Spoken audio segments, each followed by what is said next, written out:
A survey was taken a few years ago that asked 300 professionals one question. What's the worst thing that can happen in sports?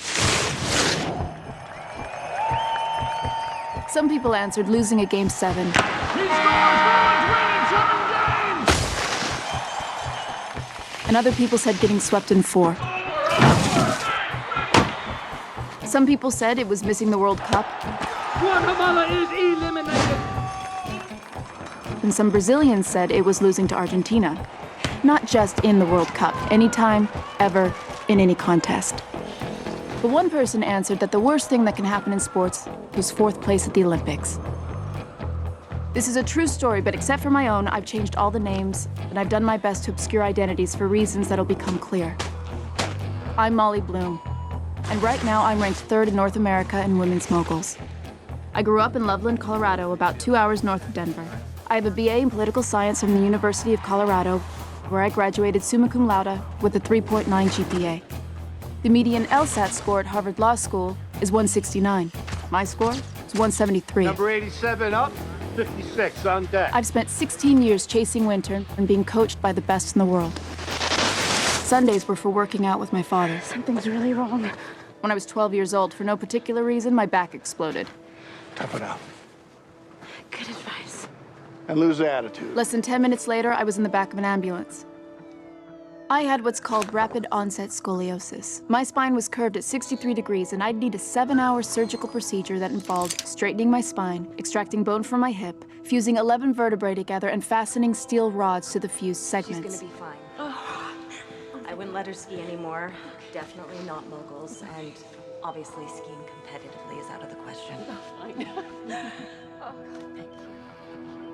I was on skis again in a year, running moguls in 18 months, and by my 20th birthday, I made the US ski team.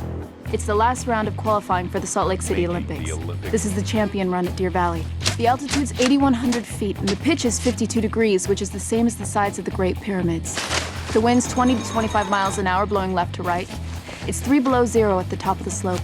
And with 17 skiers in front of me, it's gonna be like trying to stick a landing on a frozen infinity pool. Kiki blew out of her line. Shannon was off balance on her second landing. He's talking about Kiki Bandy and Shannon Keebler, my 2 toughest competitors who had significant point deductions on their final runs. I can make the Olympic team right now. Go get it. And if I have 3 perfect runs in Salt Lake, the best runs of my life, I can beat the Austrians and the Swiss and have a realistic shot at the podium. Then law school, and then a startup, a foundation that seeds entrepreneurial women. My father's at the bottom of the slope, telepathically telling me to check my line. Check your line. I checked my line. Ready?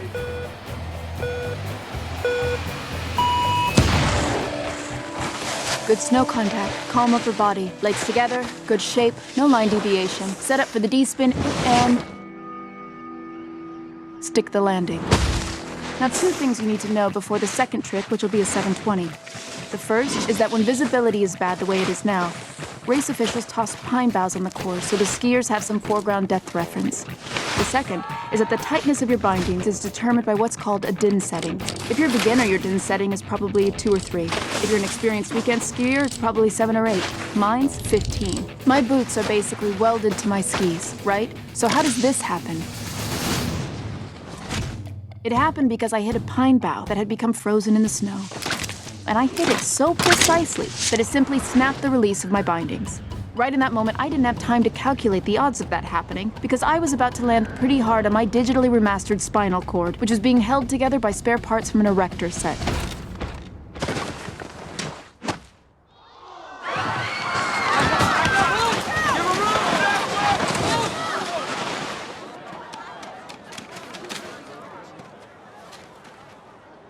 None of this has anything to do with poker. I'm only mentioning it because I wanted to say to whoever answered that the worst thing that could happen in sports was 4th place at the Olympics, seriously, fuck you.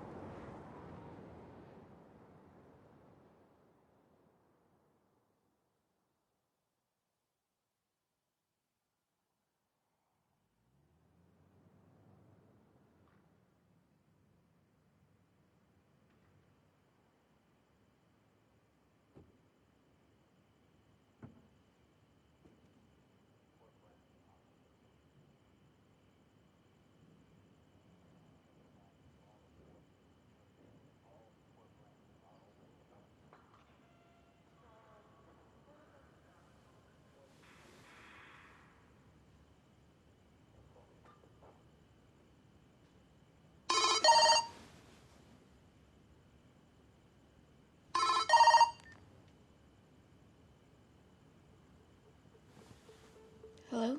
Molly Bloom? Is this Molly Bloom? Yes? This is Special Agent Tomasino of the FBI. We have a warrant for your arrest. Sorry? We're outside your door. We want you to come out here, okay? Listen to me now. Make sure we can see Who your is face. this? This is Special Agent Tomasino of the FBI, Miss Bloom. You got 30 seconds to open your door or we're breaking it down. Do you understand what I just said?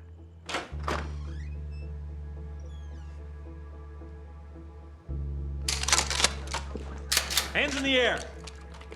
Put your hands in the air. There's been a mistake. Are you Molly Bloom? Yes, but I there's... want you to walk towards me very slowly, okay? Go ahead. Slower. Slower. Slow down. Come on. Come on. I'm having a Walk hard slower. time seeing the flashlights Walk in my eye. slower. Yes, sir. Hands on the wall. Spread your arms and legs. Is there anyone in your apartment right now? No, sir. Are there any firearms in your apartment right now? No, sir. Go. You're under arrest for running an illegal gambling operation. Do you understand? Yes. Say you understand. I understand. There's been a mistake because I haven't run a game in 2 years. I want you to take a look at this piece of paper right here. Can you see what it says at the top? Yes. Read to me what it says at the top. United States of America versus Molly Bloom. I bet heavy on the favorite. What do you think about the following concepts? Just gonna run them by you. Marriage, It is a trap. society, It is a joke. people. I think there's good and bad. But I don't trust them. I don't trust people. Every year on our birthdays, my father would interview my younger brothers and me. Who are the heroes or heroines in your life? Who do you really respect? I don't have any heroes. You don't have any heroes. How's this for hubris? I don't. Because if I reach the goals I set out for myself, then the person I become, that'll be my hero. Even by teenage girl standards, I would appear to be irrationally angry at nothing in particular. It would be another 22 years before I'd find out why. After my colossal wipeout at Deer Valley, I decided to take a year off before law school. I needed to go away, sever myself from reality, and come up with a new plan. So I chose Los Angeles. A friend of mine from the ski team had agreed to let me crash on a couch for a while. My father had disapproved of postponing law school and so declined to help out. But I had $1,700 I'd saved from babysitting money, and that would support me until I found a waitressing job. I'd already had a career and retired from it. I wanted to be young for a while in warm weather. I think that's what I wanted at first. It's hard to remember. I got a job working bottle service at a club in Hollywood called Nacional Nightclub. It was Cuban themed, so my uniform was camouflage short shorts and a wife beater. The promoter would go over which record producer was sitting where, which hot designers, which Lakers, and Borislava, the Bulgarian billionaire, who didn't drink, but who ran a $100,000 bar tab. My job was to get people to spend more money than they needed to. We get a bottle of Sky.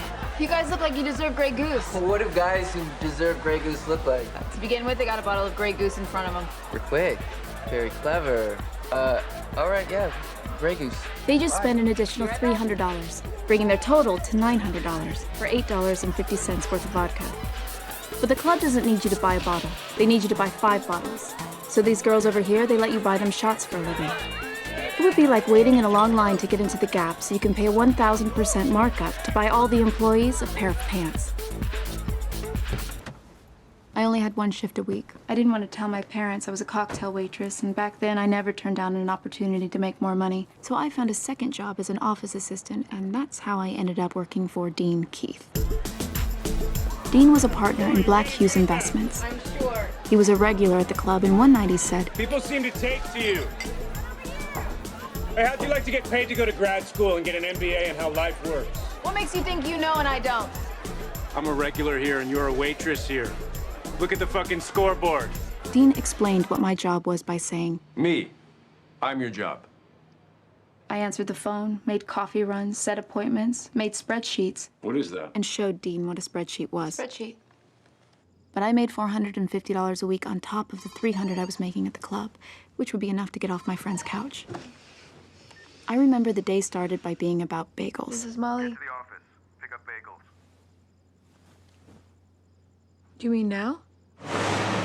Dean was a Hollywood staple. Over-leveraged, going broke, trying to prove he wasn't broke, and making a true effort to be as vulgar as possible. Honestly, making an effort. I hadn't told anyone I was a skier, and it was hard not to laugh when Dean said, Anyone ever teach you how to fucking hurry? "No, What are those? bagels." Are these from Bluebell? Yeah, it's on the way from my house. Seriously? You might as well have stopped at a fucking homeless shelter. You might as well have walked into a motherfucking homeless shelter and said, "I'd like a dozen bagels from this homeless shelter, please." I do not eat bagels from Blue fucking Bell, Molly, because these are poor people bagels. From where would you like me to get your bagels in Forget the about the future? fucking bagels. Done. Except smarten up. Got it. Hang on. Like I said, the day started by being about bagels. But that would abruptly change. My weekly poker game is moving to the Cobra Lounge. Tomorrow night and then every Tuesday night, you'll help run it. Take these names and numbers, tell them to bring 10 grand in cash for the first buy-in. The blinds are 5,100. And Molly, Yeah. don't fucking tell anybody.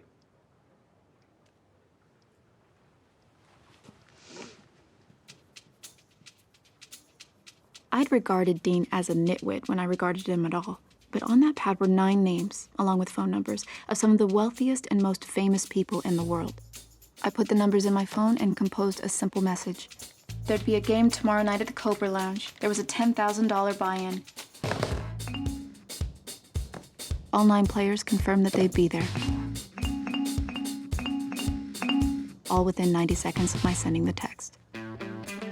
The Cobra Lounge sits on the edge of the Sunset Strip, and in its heyday was famous for introducing unknown bands like The Doors and the Beach Boys.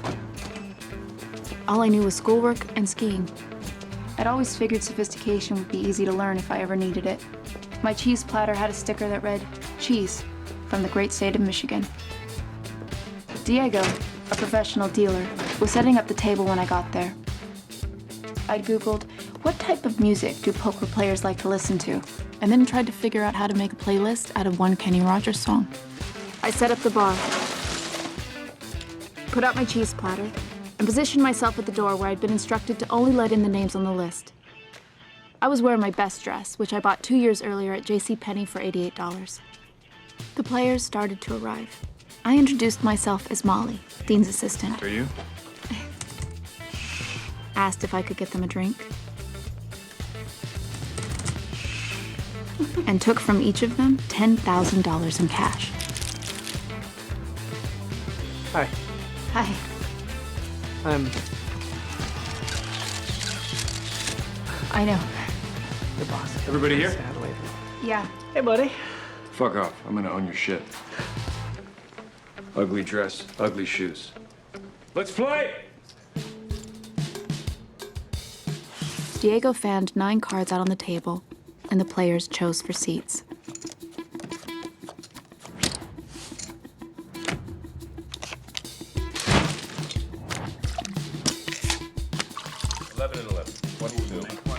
He checked. Action's on you. I just finished counting out $90,000 in cash.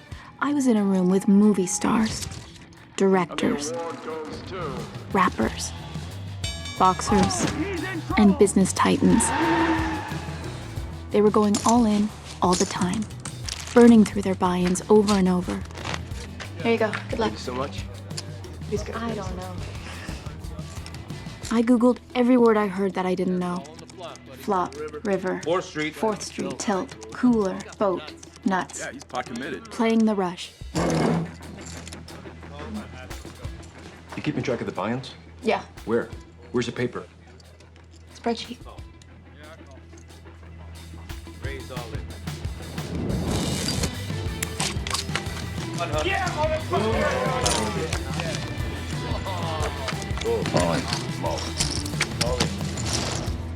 The game ended at 3:30, and when it did, that's when Dean shouted out, Hey, tip Molly if you want to get invited back next week. "Tip Molly." Deep down, I didn't like the sound of that. Thank you so much. Deep down, I knew that when your boss says, And Molly, "Yeah, Don't fucking tell anybody. That's usually not the beginning of a promising law career. See you next week. But that was deep down. I just made $3,000.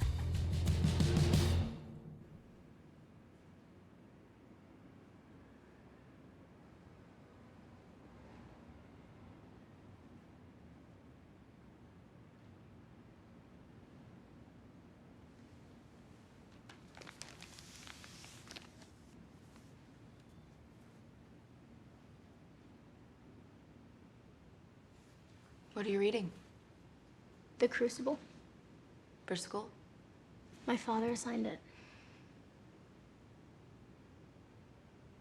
Do you know how many witches were burned in Salem? How many? None. They didn't burn witches, it's a myth. They hanged them, or drowned them, or crushed them with heavy rocks. Wait, you're Molly Bloom, right? Yeah, You don't look the same as in your photos. none of us do. Molly? Yes. Charlie Jaffe. Thank you again for seeing me so early. This is my daughter, Stella. We met. Isabel will be here in 45 minutes to take you to school. Finish your math? Yeah. Civ? Yeah. Do you know it? Could you teach it in class today? If I asked you to teach me Roman law, could you do it? Yes. Okay. So, first things first. When was the last time you slept? Today's Friday. Tuesday morning at 5 a.m., I was arrested by the FBI. I spent Tuesday in LA County Jail.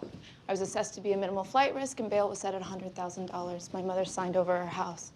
I was released on Wednesday and ordered to appear in federal court in New York Southern District, 10 a.m. today. In here. Close that, will you? I flew here Wednesday and met with 5 attorneys yesterday. Have a seat. You didn't hire any of them? 3 of them had already been taken. Yeah, 31 people were named in your indictment. It's Black Friday for criminal lawyers. What about the other 2? One told me money was his second favorite form of payment. I know him. The 5th was also taken, but he recommended I call you. Why? I told him I wanted someone who'd worked in the prosecutor's office and wasn't even a little bit shady. Do you know about me? Well, I've been briefed a little by my daughter, who knows a lot about your story because her mother's a moron. Her mother reads the tabloids. Yeah, and I read them too. I read your indictment after I got your call last night, and I bought your book. I'm only on page 112, but Molly, did you commit a felony and then write a book about it? I haven't run a game in over 2 years. Not to spoil the ending, but that's when the government raided my game and took all of my money, assuming all of it was made illegally, which it wasn't. I've been living in my mother's house in Telluride, and I wrote the book so I could start paying off debts. I just finished the press tour for the book, and I moved back to Los Angeles so I could start over. You ran games in L.A. for roughly 8 years? Yeah, Without taking a break. right. And then you ran games in New York for roughly 2. Well, I took a break the last 6 months. In the first 112 pages, you name a bunch of names. Sorry? You name the name of some movie stars that played in your game. Yeah. They're not against some sort of poker code? Am I supposed to be sitting all the way over here? Can you hear me from there? Yeah. Are you taking me on as a client? My retainer is $250,000. Do you have $250,000? No, I don't have anything. What about the sales from your book? The book isn't jumping off the shelves, but I will find a way to pay you, Charlie. Ask around about me. Unfortunately, the people I'd ask are going away for a while. What happened on Tuesday morning was called a GPS takedown. 31 people were arrested in the same instance. Something in excess of 600 agents were dispatched to locations in New York and LA in coordinated strikes with automatic weapons. And you're trying to tell me you're in my office because you raked a game of Texas Hold'em. Yes. Have you seen the other names in your indictment? Nicholas Kozlovsky, Peter Drzynski, Peter Antonovich, the Gershon brothers. I mean, come on, Marty. Just how deep into the Russian mob were you? Because your book doesn't say.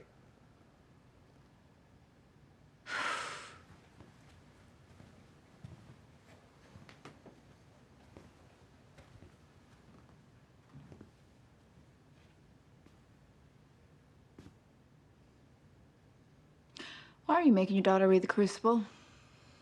So she can see what happens to a group of bored teenage girls when they gossip. I never read the play. Well, many consider it to be the best play of the 20th century. Is that what many consider it to be? I don't defend violent criminals. I've never heard anyone in my life. Your friends have. I've never heard of 90% of the names on the indictment. Any other 10%? I didn't know they were connected. I had no idea who they really were. Let me ask you a question. The character in the book you call Dean Keith, he didn't say poor people bagels, did he? I think I know who he is. I think I know a real estate lawyer that worked with him and quit. He said nigger bagels, right?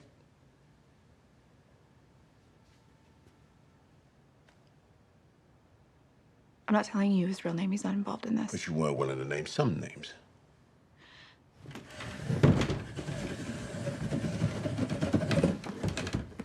Why is the FBI arresting me 2 years after I stopped running games? Were you paid extra in your book deal to name the movie stars? I'm not your guy, Molly. I wish you good luck, but this just isn't for me.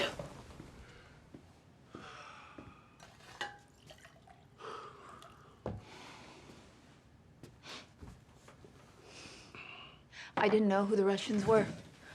I can get you the $250,000. I left 10 times that on the street. It'll just take some time. We regularly lend out our best litigators like me to the ACLU, Civil Poverty Law Center, veterans groups, but I don't think I can convince my partners to take a flyer on the Poker Princess. I didn't name myself the Poker Princess. Molly Bloom, self-proclaimed Poker Princess. Is that Us Weekly? Yeah, I would agree. It would be unusual for them to print something that wasn't true. But it's not true. And if you think a princess can do what I did, you're incorrect. I'm getting you don't think much of me, but what if every one of your ill-informed, unsophisticated opinions about me were wrong? I'd be amazed. Yeah, you know what, bud? You would. You don't need me. You need a publicist. No, I need a fucking lawyer.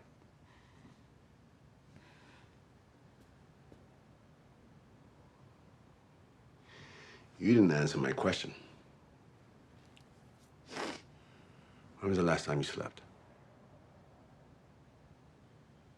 It was a while ago.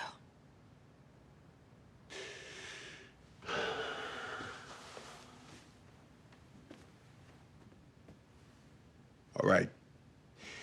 I'm gonna walk you through the arraignment this morning, because you shouldn't do that alone. I'm gonna put some bodies on you, walk you through the side door, because I don't know what you've got on the Russians, but neither do they, and the Russians take care of shit. Do you understand what I'm saying? Yes.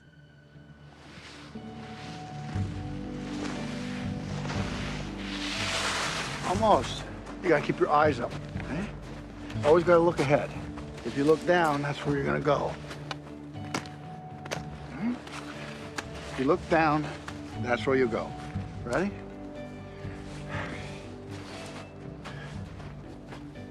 Let's go. My father's a therapist and a psychology professor at Colorado State. No! No! The second rule of his house is that academic excellence and athletic excellence weren't optional. Can't be afraid of it, all right? Don't play defense. And the first rule was that he made all the rules. Again. Dad, I'm pretty tired. And she's tired. We've been out here since 6 o'clock. Her lips are blue. You tired? Yeah. What's another word for tired? Name a synonym for tired, and we'll get in the car. Weak. That's right. Let's go home. Again. I decided to postpone law school another year. After 6 weeks of tips, I went to Barney's and asked for a dress that made me look nothing like myself. I'd overheard stories about games that folded after one bad night, and I needed this one to keep going, and I needed to bring value to it. Thanks very much. I knew if I wanted to cement my place, there was one guy I needed to team up with. 10,000. And that was this man. The game had regulars and the game had guests. Check a bet. And 4 of the regulars were famous actors. And I'm gonna call one of them Player X. I'm all in. Player X subscribed to the belief that money won was twice as good as money earned. He lived to beat people and take their money. Here's Player X talking one of the guests into folding the winning I hand. swear on... Look at me. I swear on my mother's life I have you. Player X was the best player at the table, and tonight, this guy was the worst. He's staring at his cards. Even a reasonably good amateur would know it was mathematically the best hand, which in poker is called the nuts. There was $47,000 in the pot, and the guest was holding the nuts, but he was starting to get confused because a movie star was talking to him. My mother's life, man. I'm not messing with you. Why would you be telling me? Either I am messing with you, or you're new to the game. You've had bad cards all night. You should have folded after the flop, and I don't want to win more of your money this way. I've got queens under here.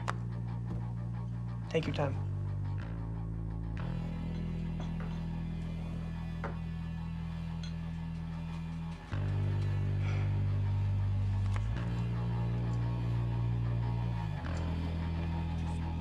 fold.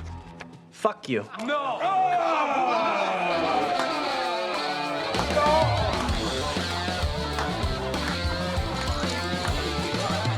A fish is a particular kind of player. A fish has money. A fish plays loose and doesn't fold a lot. A fish is good, but not too good. There's an ATM in the hall, bro. The Cobra Lounge may have belonged to Dean Keith, but the game belonged to Player X. People wanted to say they played with him, the same way they wanted to say they rode on Air Force One. My job security was going to depend on bringing him his fish. But where would I find people with a lot of money who didn't know how to spend it and liked to be around celebrities?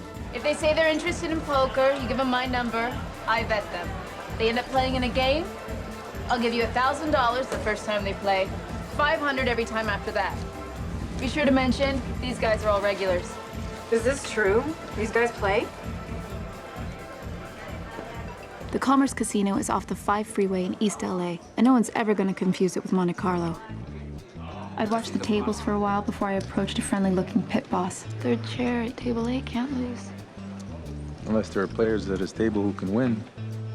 You know how the game at the Cobra Lounge, right? Sure. 1,000 for every player you send me. You get a piece of what they lose. No pros. I'm Molly.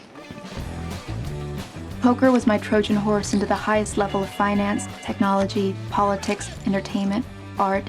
All I had to do was listen. The art world is controlled by a few major dealers. China's telecom companies want to partner with other providers. The owners don't mind spending $30 million on an outfielder who hits .320 with 110 RBI. They alone control the market. They choose the artists they want to be important. They mind spending $10 million on a pitcher who is 8-14 this season. It's gonna be Gephardt. They set the prices. They mark them up 70, 80, 90%. Yeah, they're all very excited about a company called Twitter. Unregulated money, usually all cash. His days are numbered. His days are numbered. I don't know how much longer she's going to be in that job. He's done. She's gone. All in. People have asked me what my goal was at that point. What was my end game? Back then I would have laughed at the question. I was raised to be a champion. My goal was to win. At what and against whom? Those were just details. I'm all in. I had my own apartment now. I'll take it. A new car, and $17,000 in a shoebox. Law school could wait 1 more year. Next, please. Come on through.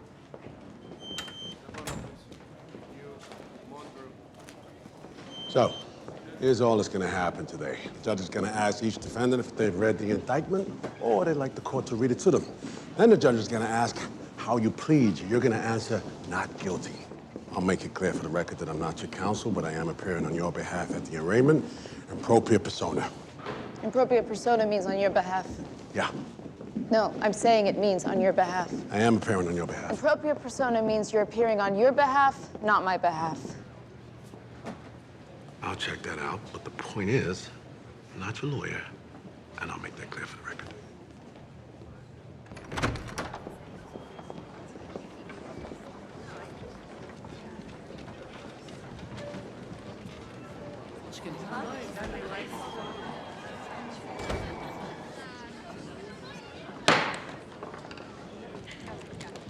That's just over there. No, why don't you sit there and you sit between us?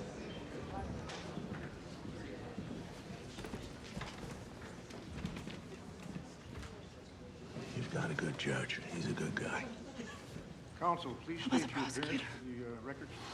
Good morning, Your Honor. Harrison Wellstone, Assistant U.S. Attorney for the Southern District, joined at counsel table by Assistant U.S. Attorney Eric Brennan and FBI Special Agent Deborah D'Angelo. Thank you. Are there any oral motions at this time? Search me. Mark Cernovich, on behalf of the defendant. Just in case your lawyer doesn't mention it. Next time you appear in front of the judge, you might want to rethink your clothes, okay? You look like the Cinemax version of yourself.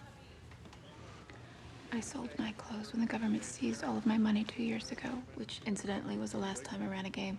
But I think I already mentioned that. Okay. Not guilty. Thank you. You may be seated. Defendant number 2, Nicholas Siegel. Has the defendant seen a copy of the indictment? Yes, Your Honor. Have you discussed it with your lawyer? Yes. Do you waive its public reading? Yes. And how do you plead? Not guilty. Thank you. You may have a seat. Your old boss, the one in the book you called Dean Keith, he was terrible to you. I cover up for him by changing it to poor people bagels. I promise you it couldn't matter less. defendant seen a copy of the indictment? Just making conversation. Yes, Your Honor. Hey, switch back. Have? And what is he? Not guilty. Have a seat. Defendant number 4, Molly Bloom.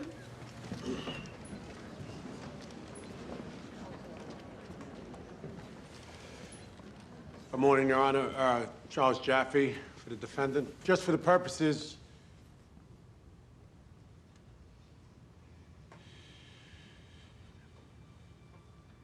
Well, it's good to see you, Mr. Jaffe. Are you with us this morning? Mr. Jaffe? Yes, sir. Just, one moment. Switch back. Seriously?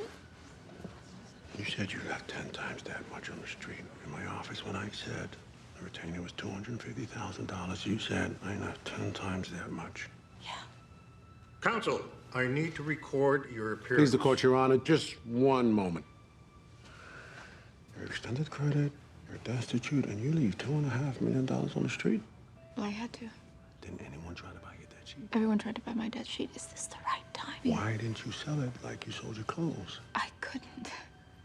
Why? I couldn't be sure how they were going to collect.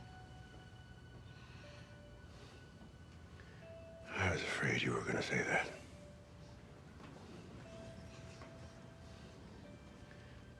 Counsel. Yes, Your Honor. Charles Jaffe for the defendant. For the purposes of this hearing only? No, sir. I am Molly Bloom's attorney. She's read the indictment, discussed it with a lawyer, waives the right to have it read to her, and pleads not guilty. Thank you. You may be seated. Defendant number 5, Ilya Gershon. I'm gonna have to keep reading your book.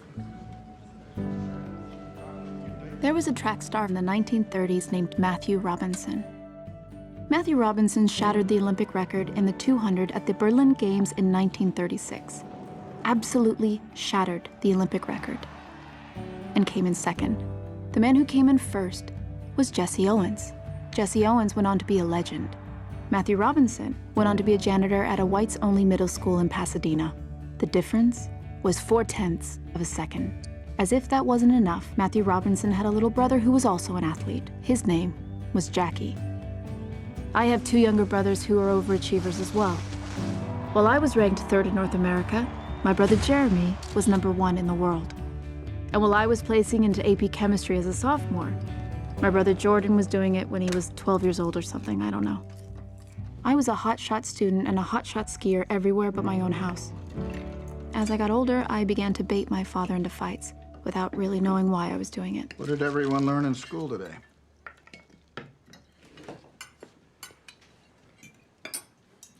I learned that Sigmund Freud was both a misogynist and an idiot, and anyone who relies on his theories of human psychology is a quack. I don't know why you'd say that. You asked me what I learned in school today. Is this Mrs. Linwood? Yep. Did she happen to mention anything about his work on the unconscious mind? His dream analysis has the credibility of a horoscope, but what got my attention was that he opposed the women's emancipation movement. He believed that a woman's life is about her reproductive functions. So you're really getting to the nuts and bolts of why middle-class suburban white girls have been oppressed for centuries. No, Mrs. Linwood was just Barbara teaching Linwood him. doesn't like men, Molly. She doesn't like dicks, Dad. There's a difference. Molly.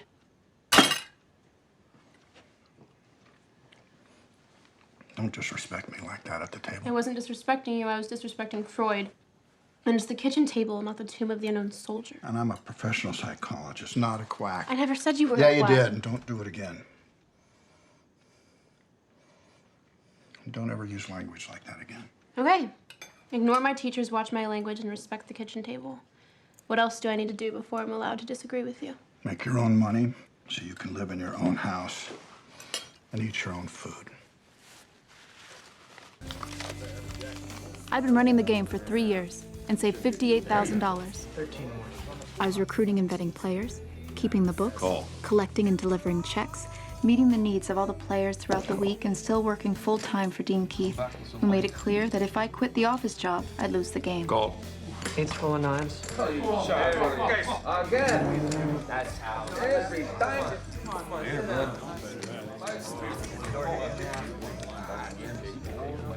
I thought he had trips too. He was slow playing into the river and he hit the pocket eights pretty well. tough beat, man. You owe the game. I know what I owe the game. I want to talk to you a minute. Okay. In the hall.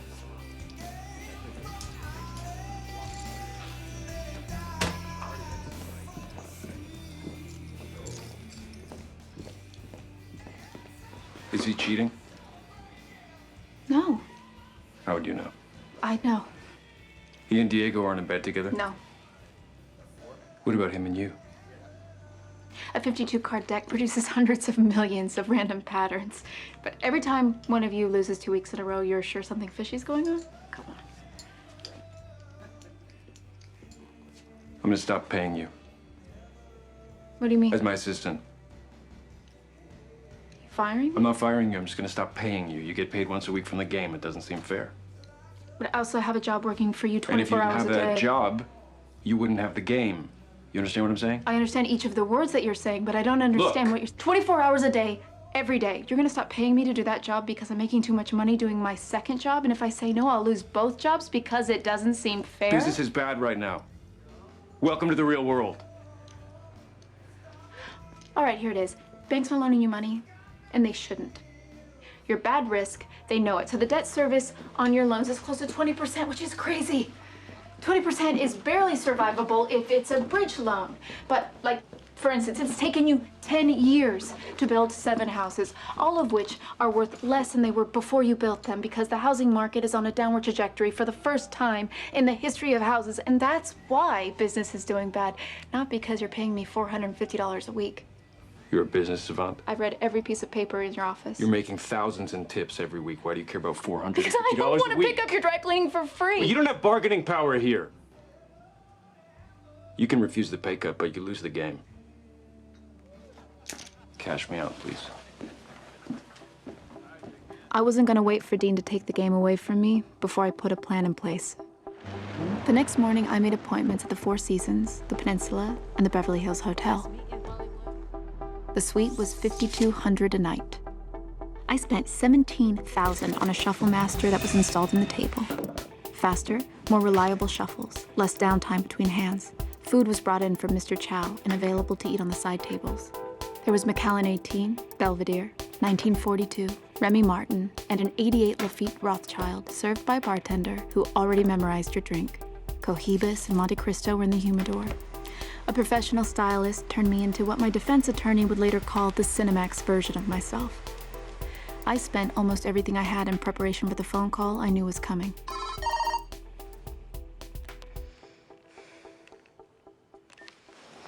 Hello? I want you to listen to me, because you need to hear this. Where are you? I need to tell you something in plain English, and I need to know that you understood it. Dean. You are unimportant. Do you hear me? And you are fired. The job, the game, you're fired. Can I ask why?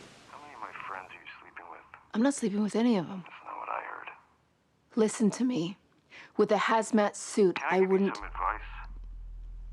Lose the bitchy air. Lose the superior air. And go to the office and get your stuff and be out of there before I show up. Hey, are you Molly? Yeah. I'm Leah. Dean asked me to pack your personals. I appreciate it. He also asked me to get the numbers of tonight's players so I can confirm the list. I'm really sorry. Don't be. My phone's in my car. I'll text you all the numbers you need when I get downstairs. I texted my replacement a bunch of random numbers with 310 area codes. Then I sent a text to the players for tonight and told them the game had been moved to the Four Seasons Hotel, Suite 1401. Hey, how you doing?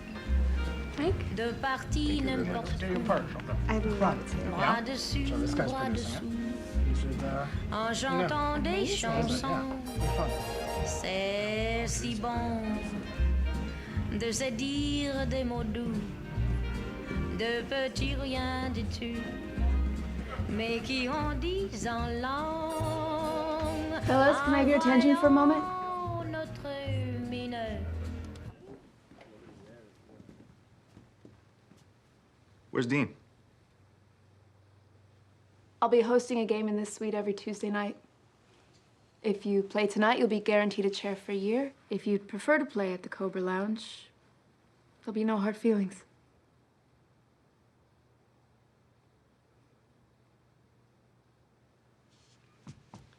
Play.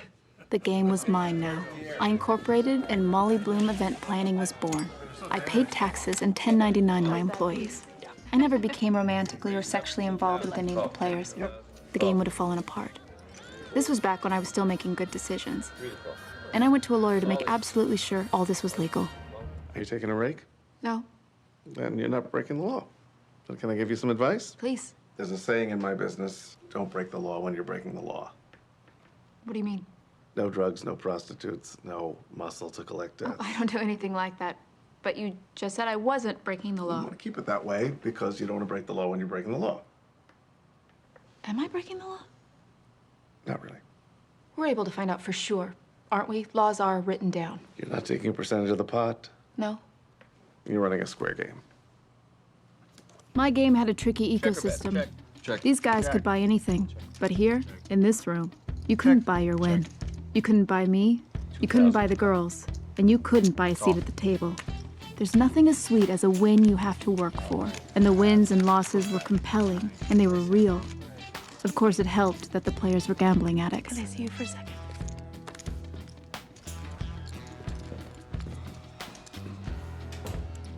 Jay, you're famous. You are an international rock star. Oh, I wasn't sure you'd noticed. You can't send emails like that. Well, it's not a federal production, okay? I just invited you to Cabo for the weekend. The next woman you send an email like that to is not going to be me. It's going to be someone else. You're playing with fire. I'm telling you that I'm in love with you, and you are worried about me getting blackmailed. Oh my, that just makes me more into you. Lemon head. They won't need to blackmail you. They can get just as much money from TMZ. And TMZ will give them what they really Tell want. me the truth, was mine the first love letter you've gotten from a player? It was the 7th. All digitally transmitted. You are begging for your life to be turned into a very public hell. So that's a no on Cabo? Why don't you just give your wife and kids a break and run them over with a limo? I love the way that you talk to me. Oh,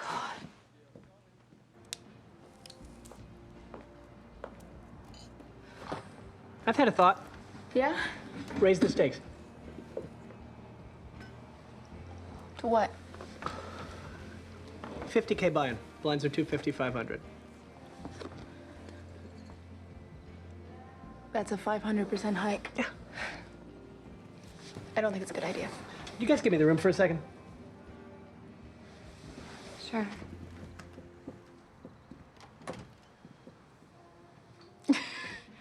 The players that are losing 100,000 a week are going to be losing $500,000. Players winning 100,000 a week. We'll have no one left to play with.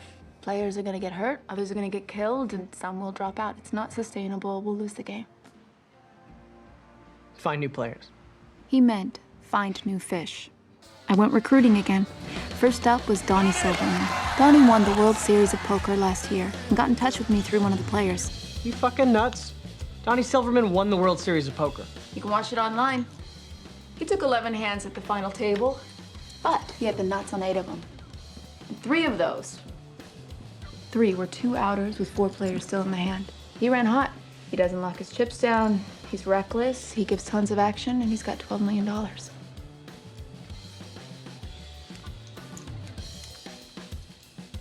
You know, I don't like playing poker. Why do you play? I like destroying lives. Give him a chair. The next recruit was Brad Marion, who everyone called Bad Brad because he was uniquely terrible at this game. If there was a worse player in the world, Brad would still find a way to lose to him.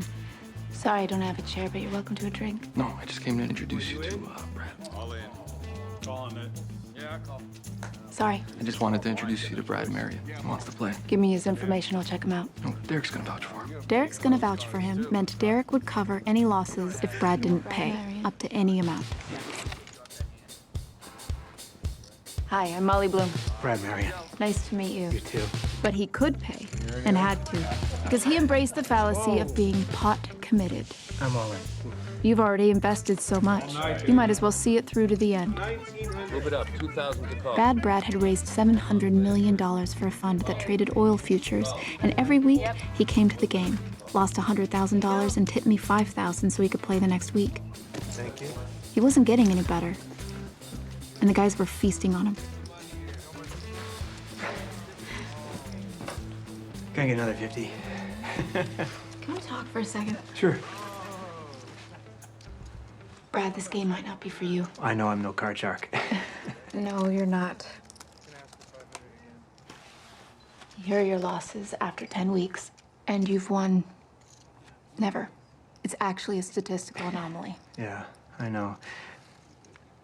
I like playing with the guys. I don't have that many friends. Don't take my seat away. I can tip you more. No. Your tips are very generous. How about I get you some books? Or even a pro to give you lessons? Yeah, maybe. Let me think about it.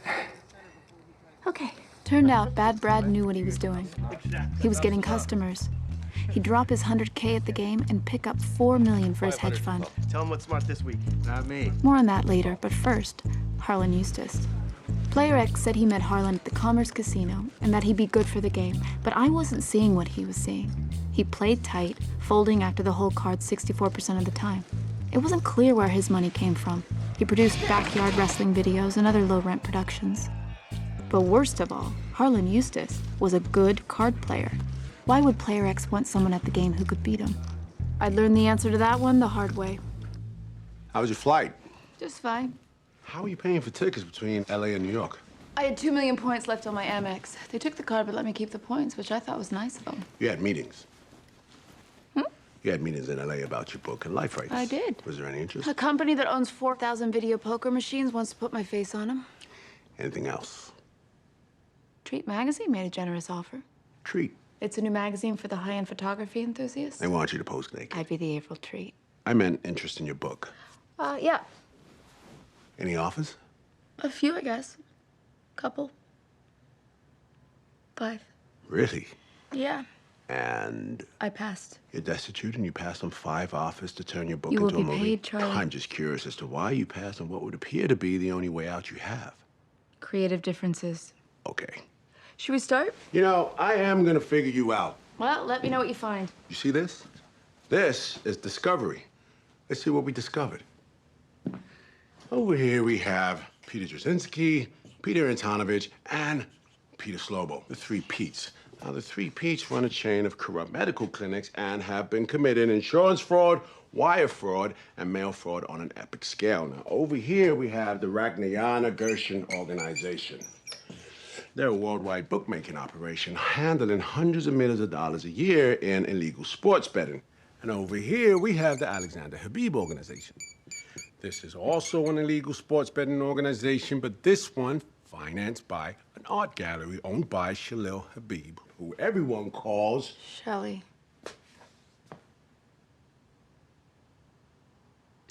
This is the Russian mafia, and the 3 are tied together in the indictment through a poker game. Were they tapping my phones? No, Thank God. they were tapping the phones of everyone you talked to. Okay. They've got you confirming that you ran rigged games at the Plaza Hotel in various locations in New York. They've also got a confidential informant confirming that you ran rigged games at the Plaza Hotel in various locations in New York. You were in violation of 1955, which is a part of the U.S. Code that makes it illegal to run an illegal gambling business. You know what you did? You finished writing a book before the good part happened. You really get a kick out of yourself, don't you? You know, I don't like this picture. Thank you. Look like the cat that ate the canary and told the canary's parents about it. It's a picture the publisher wanted and I didn't get a vote. I like the book. Good story, well told. Thank you. I need you to tell it again, though, from the beginning, and this time without skipping over the Russians. Would you like a glass of water? I'd like a glass of bourbon. One more thing. Yeah? I need your hard drives. Going back how far? What do you mean? Well, I kept my hard drives when I buy a new laptop. You're kidding. No, it had a record of who owed what and spreadsheets on the players. It has more than that. Every time you charge your phone by plugging it into the computer takes a record of all your text messages and emails. My laptop has a record of all text messages and emails received years ago on phones that have been smashed with an aluminum bat. I want to run forensic imaging on your hard drives. Oh, no, thanks anyway, but I'll be destroying those hard drives. No, you can't do that. They're evidence. Well, I'm gonna blow them up. I am literally gonna use explosives and scatter the remains in the sea. Except you told me they exist. You're gonna have to pretend I didn't tell you. Can't do that. Yes, you can. You were the one who wanted a lawyer that wasn't even a little bit shady. New information has come to light, and now I see that that was stupid. Molly, there are no hard drives. If you destroy evidence and obstruct justice on top of the charges already brought against you in this case, you will be, I promise, incarcerated. You don't understand what's in those text messages. I understand you've had boyfriends, and there'll be some exchanges that are a little bit, embarrassing. I but don't care about embarrassing text messages from boyfriends, as there is not left the smallest corner of my private life that isn't available for public scrutiny. There are messages that would destroy other lives. There are messages that would end careers and obliterate families. If those text messages were to be made public... They won't be. If they were, it would be catastrophic for many I'm a lawyer. people. I'm legally... No. Listen to me. I am legally prohibited from disclosing anything Someone leaked my last deposition to the National Enquirer, Charlie. Butterball. My last lawyer's name was Butterman, and he was one of 5 people in the room besides me. But the information in that deposition would be nothing compared to the consequences of those text messages Just got it. showing up everywhere. I couldn't figure out why you named some people but not others. I thought that maybe some people paid you. You were wrong, but doesn't matter. No, the only people you named in that book were the ones that were already named in the bad Brad Marion deposition, which you think I know. somebody leaked it Sold to the it. tabloids. Yes. Maybe even Butterbean. Butterman, but I don't know who it was. I watched Jenny McCarthy beat you up for naming the players. Why don't you just say, hey, those names are already public record? I don't know, because I wasn't on The View under subpoena. Can we please get back to the emails and texts? Is that why you have creative differences with the Hollywood office? Because they want information you won't give them? I don't know you. If what happened last time were to happen this time, it would make what happened last time... What is this for? It's got every text message and email I sent in the last year, as well as a variety of incriminating evidence about my clients. Now, if anything of yours gets leaked, you can sell my phone to the highest bidder, and I'll lose my job and get disbarred. So in order to demonstrate the sanctity of your attorney-client confidentiality, you're betraying the confidentiality of all your other clients. I know you're not going to look at it. How do you know? I don't know.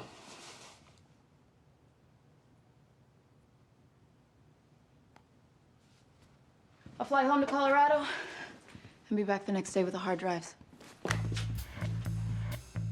Harlan Eustace was excited about the surprise 40th birthday party he was throwing for his wife in 24 hours. Rented out the whole courtyard of the Buffalo Club. There'll be about 100 people. Kumamoto oysters, snow crabs, lobsters. He wasn't ticking off menu items to show off. He was genuinely excited about the party he was giving his wife. She doesn't know anything about it. She thinks we're having dinner with his brother and his wife. I liked Harlan, but nobody else liked him except Player X. He played tight. Full. Didn't give a lot of action, and always got his money in good, which means he was running the odds. 5,000 to call. No. In other words, he was playing poker, and the others were gambling. And he won. By midnight, Harlan had tripled his original $50,000 buy-in. But everything came off the rails with one hand. And that's how it happens. That's how you go full tilt. Harlan, the best player at the table, the best player at most tables, was about to get bluffed off the win by, of all people, Bad Brad. How? Because Harlan had never played with Brad before and didn't know yet that Brad was bad. Harlan's got a boat. 9's full. Brad's got nothing, but his pre-flop betting made it look entirely accidentally like there was a chance he had pocket kings. 20,000. Which, if true, would give him the better full house.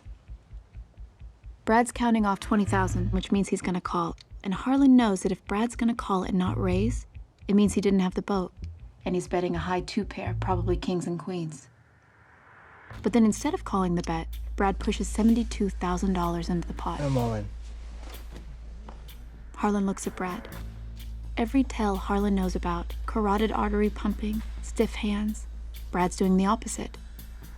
Brad's betting represented a huge hand by calling on the flop, check-raising the turn, and bombing the river. Of course, Harlan didn't know that Brad didn't know what any of that meant. So Harlan, always a good sport, said, Nice bet. I'm laying this down. as he tossed in what he didn't realize was the winning hand. Brad tosses in his cards too, and one of them flips over and Harlan sees. You didn't have pocket kings? I didn't have any kings, except the one in the middle. You had 2 pair? I had 1 pair. The 9's in the middle.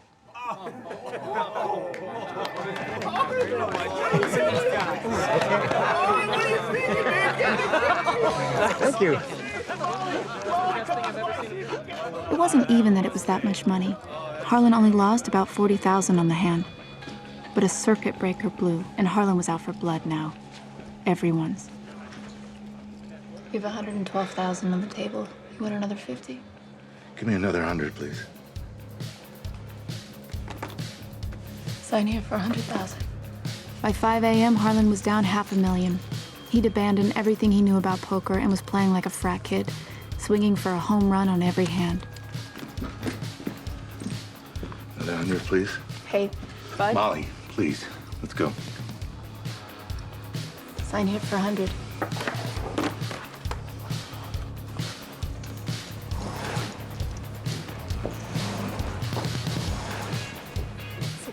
Text messages were going out letting everyone know Harlan was bleeding. Guys were coming by to play for a couple hours before work. They'd been losing to him for months. Everyone wanted a check from Harlan Eustace. If you go home now, you can have a few hours of sleep before Sheila's party. Soon. Come talk to me. Hi, guys. Help yourself to some coffee.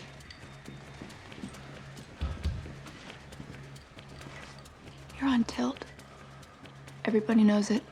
You're playing without the weapons you need to win. You're right. All right, thank you.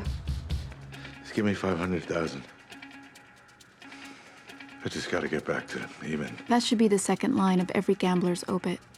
Mr. Feldstein died while trying to get back to even. Harlan never did, and he never got to his wife's birthday party. She filed for divorce 2 days later. But there was one last punch coming that would put Harlan on the floor for good. Harlan was heads up against a guy named Frederick, who was Austrian royalty. Go. Harlan had pocket queens. His Excellency had ace-king. They were both in 65K pre-flop. Flops queen 7-7. Harlan has a full house again, queens full of sevens, with 3 rounds of betting in front of him. The Count has nothing. All in. And the Count goes all in. He wants Harlan to think he's got 2 more sevens under there. Call. Nope, says Harlan. He's not falling for this again, and he snap calls all in. There's $750,000 on the table. Diego burns a card and deals a turn. A king. Otto von Bismarck now has 2 pair, kings and sevens. But 2 pairs nothing next to a full house. And at this point, the only hand left that can beat a queen full house is a king full house. Captain Von Trapp left 2 pair and rivered into kings full. Motherfucker! Motherfucker! Fuck you, you fucking mechanic! Hey! Fuck you, you bottom dealing party magician! Hey, get out of You've been pulling this shit on me for 2 days! Come on, come on. Party magician. You good? Thanks.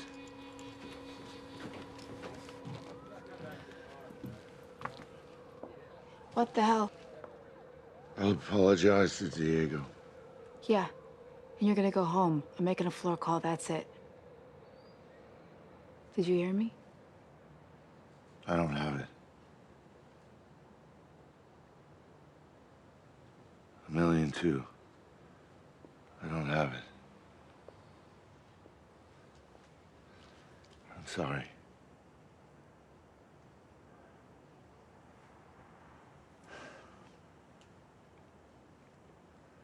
Go home.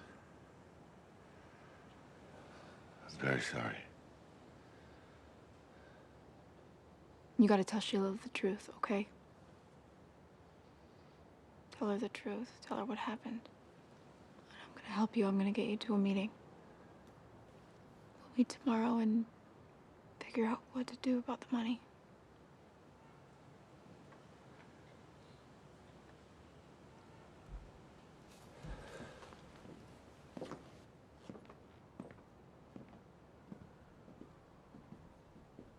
Harlan and I didn't meet the next day. He just called me and said everything was okay and showed up the next week with a bank check for $1,200,000. Where'd he get the money from? I loaned it to him. Loaned it. I get 50% of his wins until the debt's paid off, and then 50% for the next 2 years with no exposure. You're getting 50% of the wins and no exposure on the losses? Yeah. First of all, he'll never climb out of that. That's sharecropper math. It's also usury. It's racketeering. Second, you can't stake a player and play in a game at the same time. I've been doing it for 2 years. You've been staking Harlan? Yeah. interest. It's not cheating. It creates the opportunity for it. Tell me how. Are you kidding me? Tell me how. If you have interest in another player You think winning, I'm gonna take a dive? And if I did, who would care? you fold your whole cards. 5 of clubs, Jack of hearts. He's still in the game. It would benefit him to know that the 5 of clubs, You think Jack I'm of hearts, signaling him? I'm saying it can't fucking happen again.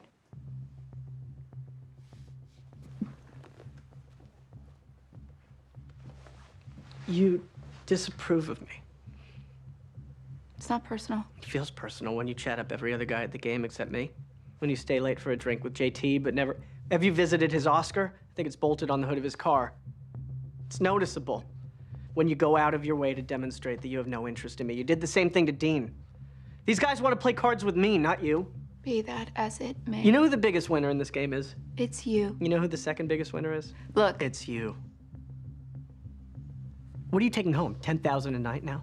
That is my business, literally. Between you, the dealers, and the servers, you're taking a lot of money out of this game. Not as much as I'm bringing to it. That 10,000 is 10,000 that doesn't go in my pocket. Again, my money. Your money is my money. Is it? I think we should talk about capping your tips. You want to get together with the other players who on my tax returns are called clients and discuss putting a ceiling on my wages? That's right. It'll be America's most closely watched antitrust case. Right there, right then, that fast, I lost the game. It was the next Tuesday, game night. He waited until he knew I'd be on the way to the hotel and then sent me a text.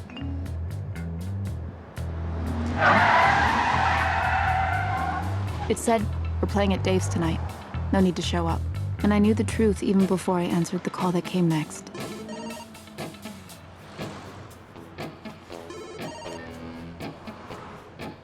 We're so fucked.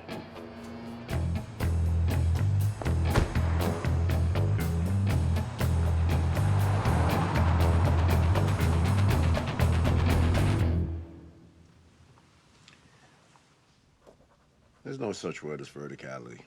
Hmm? In the book, on page 152, when you lose the game in LA and you come to New York, you admire the city's verticality. It's a word. But once you're in New York, you talk about games lasting all night, 2 nights, being up for days, but you don't mention drugs. There were drugs. I'm 2 years clean. She left the drugs out of the book. You know what? I'm not paying you $250,000 for your Amazon customer review. So far, you're not paying me for anything. I just emailed you verticality from Merriam-Webster's dictionary. What's an advance on a book like this? The advance? It depends. If you guarantee the publishers certain elements, then I can get you $1.5 million, which would probably double in sales, plus ancillary rights. What kind of elements? You have to use real names. Eli. There's a guy who sits outside my Starbucks with a cardboard sign that says Vietnam vet, and every morning I give him a quarter.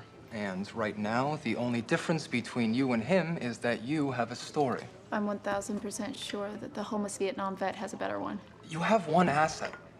Write your story, and I can get you $1.5 million, and that's the floor. Go big or go home and live with your mother for the rest of your life. What if I told the publishers that I would name the players who are already named in the Brad Marion deposition? All 4? I'll use the real names of the players who are already named by Bad Brad. What if I told them You that? spent 8 years in Hollywood and 2 years in New York running the world's most exclusive, glamorous, and decadent man cave. So what do the publishers get from you about people with real names? My advance was $35,000. Well, first thing I'm gonna do is get you a minor role reduction. Get the 12 points knocked down to 10. What's a minor role reduction? I'm gonna argue to the prosecutor that you're an employee that was hired and fired by the players. Not a chance. No, I think we got a good chance. No, not a chance. I'm letting you make that argument. Why not? It's not true. Let me explain how the point system works. I know how it works. Points correspond with the prosecutor's sentencing recommendation. You try to get a point reduction based on a variety of factors, including, say, prior criminal history, which I don't have, or whether the defendant played a minor role, which I certainly did not. You really think this is a good time to hard credit? I built it from scratch. No, there was already a game at the Cobra Lounge when you came along. The New York game is what I'm talking about. I built from scratch. I wasn't fireable. I made sure of that. So no.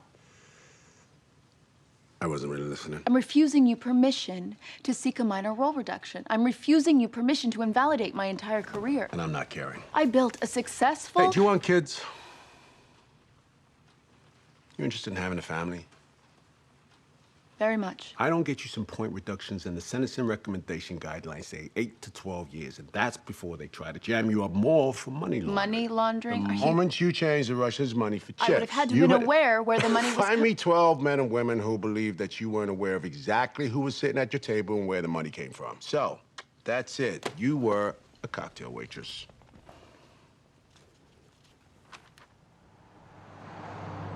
When I lost the LA game, I told myself it was no big deal. It was just supposed to be an adventure and a way to meet influential people. And I'd saved over $200,000. But that was just a weak firewall I'd hastily built to keep out the humiliation and depression I knew was coming. It had to end sometime. I just thought it would be on my time. The game had given me an identity, respect, and a defined place in a world that was inaccessible. And in one irrational heartbeat, it was taken away.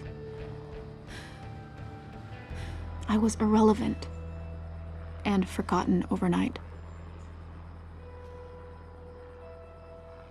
It'd been 2 weeks since I lost the game, and I made an appointment to see someone because now the humiliation and depression had given way to blinding anger at my powerlessness over the unfair whims of men. It was that there weren't any rules. These power moves weren't framed by right and wrong, just ego and vanity. Selfish whims with no regard for consequence, no fairness, no justice, and that giggling, cackling call from Player X. You are so fucked. I couldn't lose to that green-screened little shit, and I didn't want a therapist to make me feel okay about it. You know what makes you feel okay about losing? Winning. I got on a plane to New York. Wall Street, Madison Avenue, Fifth Avenue, the Dakota, the San Remo. The players were here. I just had to bait the hook. This time, I didn't have movie stars. This time, I used Playboy playmates. These weren't just any playmates. Jessie was a Puerto Rican knockout who grew up working in card rooms and was a good player herself. I could stake her, infiltrate other games, and poach their big-ticket players. Shelby could write code and run more thorough background checks than the TSA. Your account at Citibank. Winston was the daughter of an American diplomat. She's lived in 9 different countries and had the email addresses of half the Saudi royal family. Who's the biggest game in Manhattan? On any given night, it's either Teddy Chin or Tootie Toscano. But that's Manhattan. What do you mean? Biggest game in New York is in Brooklyn. Russian Jews. Buy-in's $100K. No one runs a game, they just play and pay. We couldn't promise anyone they'd rub elbows with movie stars, but New York has one thing Hollywood doesn't: the Yankees. And there was one Yankee in particular that every man in America would line up to lose to. Don't say his name out loud. Write it on a cocktail napkin, crumple the napkin up, put it in a glass of water so they can see the ink dissolve. That's really necessary? No, it's not at all necessary. When do we tell them the game's gonna start? Tell them it's been happening once a week for about 6 months at a location you won't disclose right now. There's a pretty long waiting list for a chair, but Molly's here somewhere, and I'll introduce you to her. 50K buy-in, blinds are 5 and 1? Yeah, 50. Mall, 50K buy-in? No, 250. That's gonna make noise. Enough to be heard on Rodeo Drive.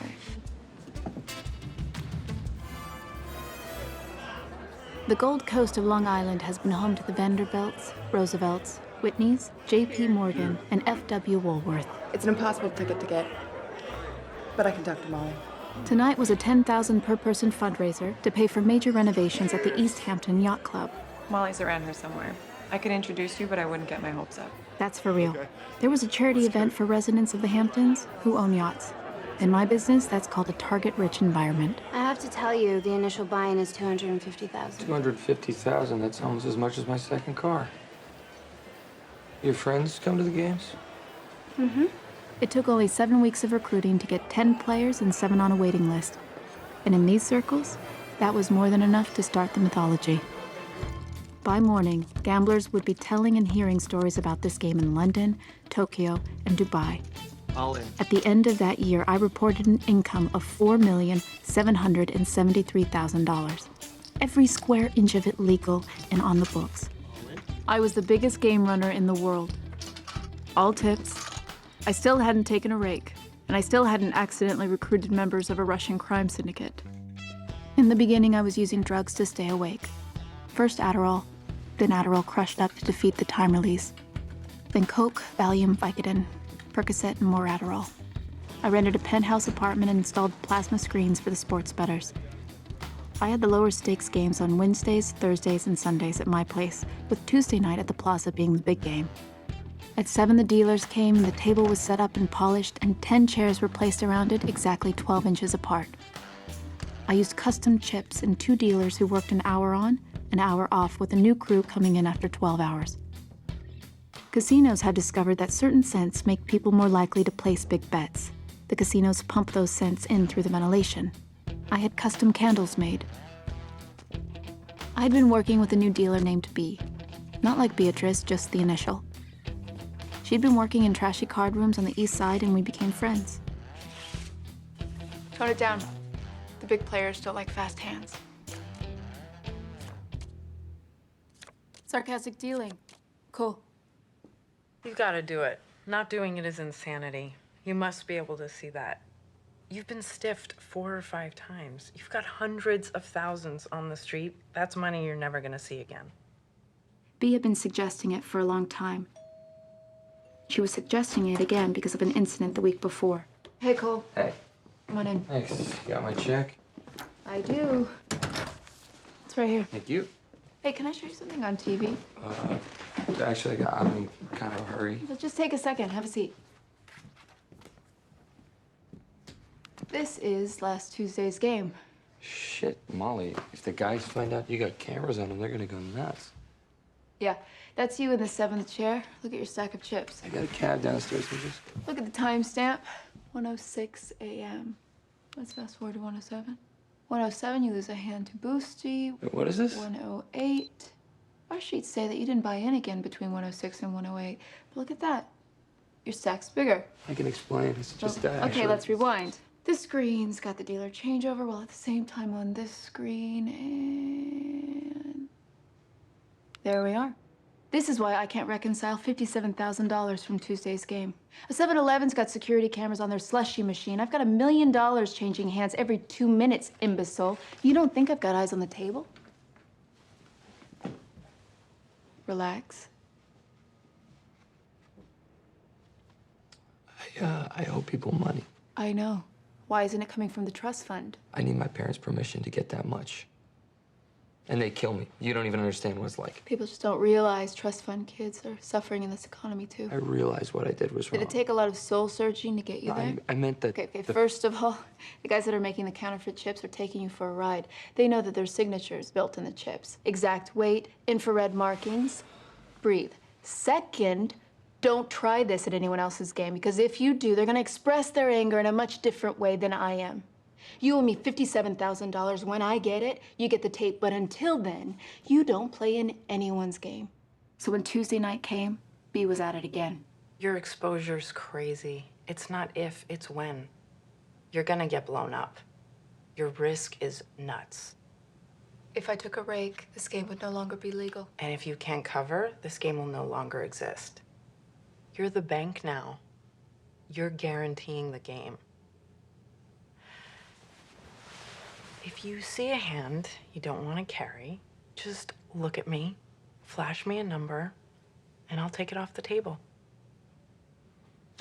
Most runners cap it at 5%. I'll see you out there. See you out there.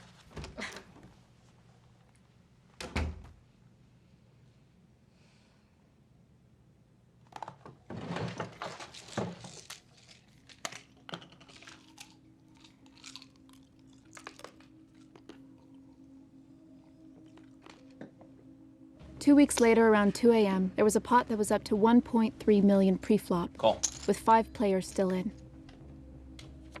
My hope was that the flop would chase 4 of them off. 200,000. Raise 100,000. 300,000 to you, sir. Call. There was now 2.1 million on the table. 300,000 to you, sir. Plus 200. 2.6 million.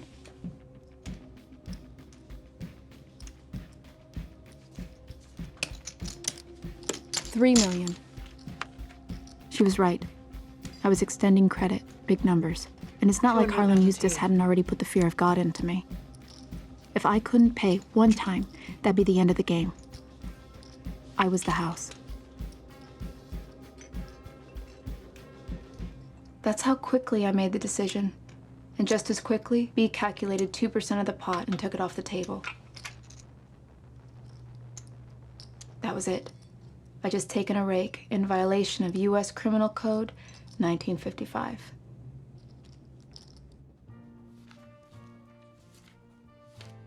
It's time to introduce Douglas Downey, because Downey's going to take us all the way home.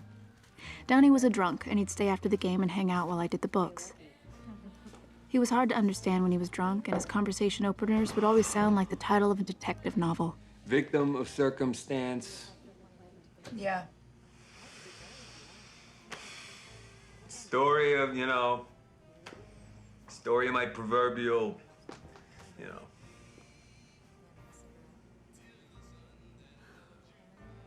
life. He'd talk about his marriage. I married young. Oh. I married young and I married dull. If I'd been born in Greenwich instead of Flushing. He talked about wanting a better life. New Canaan, going to Right Country Day, Princeton. The life I'd have.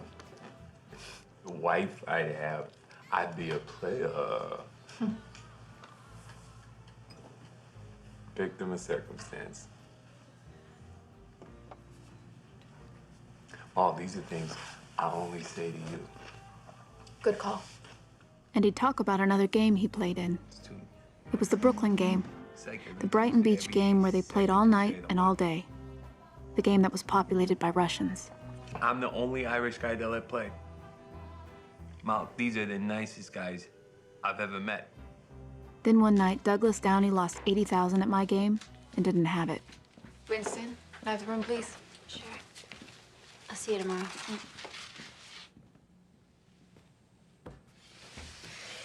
You won 190,000 last week. I owe Teddy Chin and Tootie and some sports bets. I'm a winner, trapped inside the body of Stop. Yeah. The Brooklyn game. Is everything I've heard true? What have you heard? The Russians have deep pockets, bad at poker, give action, pay instantly, and wear coat and tie. That's all true.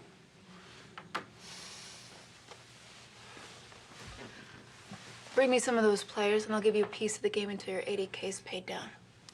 Loser is what I was gonna say. Winner trapped inside the body of a I know. loser. Got it. Can you bring me some players? I'm the only Irish guy they'll let play. Do you understand the deal I'm offering you? No, I'm saying this because you're Irish and they may not want to play in your game. I'm the only Irish guy they'll let play. I'm not Irish. You're not? No. Molly Bloom? You're thinking of the James Joyce character. I always thought you were Irish. I'm not. Can you bring me some players? Isn't there a famous book? Okay, Douglas, focus up. Yes, there's a book by James Joyce called Ulysses, and there's a character named Molly Bloom, and that is why you think I'm Irish. But now it's time to move past that. Can you bring me some Brighton Beach players? If you're not Irish, what are you? I'm a Russian Jew. The next week, I had some new players. Mike was the first one to arrive. I'm Jessie. I'm Mike Davila. Mike owned a chain of medical clinics and had already posted with a wire transfer. Next were the Gershon brothers, Ilya and Alexei. They were in the business of exporting steel to China. Alexei brought $250,000 in cash in a backpack. Mr. V, good evening. I'm Shelby. I'm Shelly. Only one letter's different. Also, I'm a billionaire. I think I may have seen you naked. No. You'd remember. And then Shelley Habib. The Habib family owns the largest collection of classical art in the world, valued at $3 billion, and Shelley runs the Halle Gallery on Madison Avenue. As for tonight, I was not able to put my hands on cash today because I woke up this morning after the banks had closed. So I'm hoping you'll accept this as temporary collateral. That is an authentic Monet. Grabbed it right off the wall. You came over here carrying a Monet. I was driven, and I have security outside the door. Okay, Shelley, here's what I need you to do. I need you to get this, what, $7 million painting out of here right now. And your, I assume, armed security can't stand in front of the door. Fix this up, come on back, and I'll extend you credit tonight up to 1.5. You're a very beautiful woman. Please be careful with the painting. Always. Mike, Ilya, Alexei, and Shelley. Those were the players Doug Downey brought me. As advertised, they played loose, gave action, lost to the regulars, and settled right away. People have asked, wasn't there any way to tell that some of the players at your game are connected to one of the darkest, deadliest, and far-reaching organized crime syndicates in the world? No, there wasn't. I'm gonna go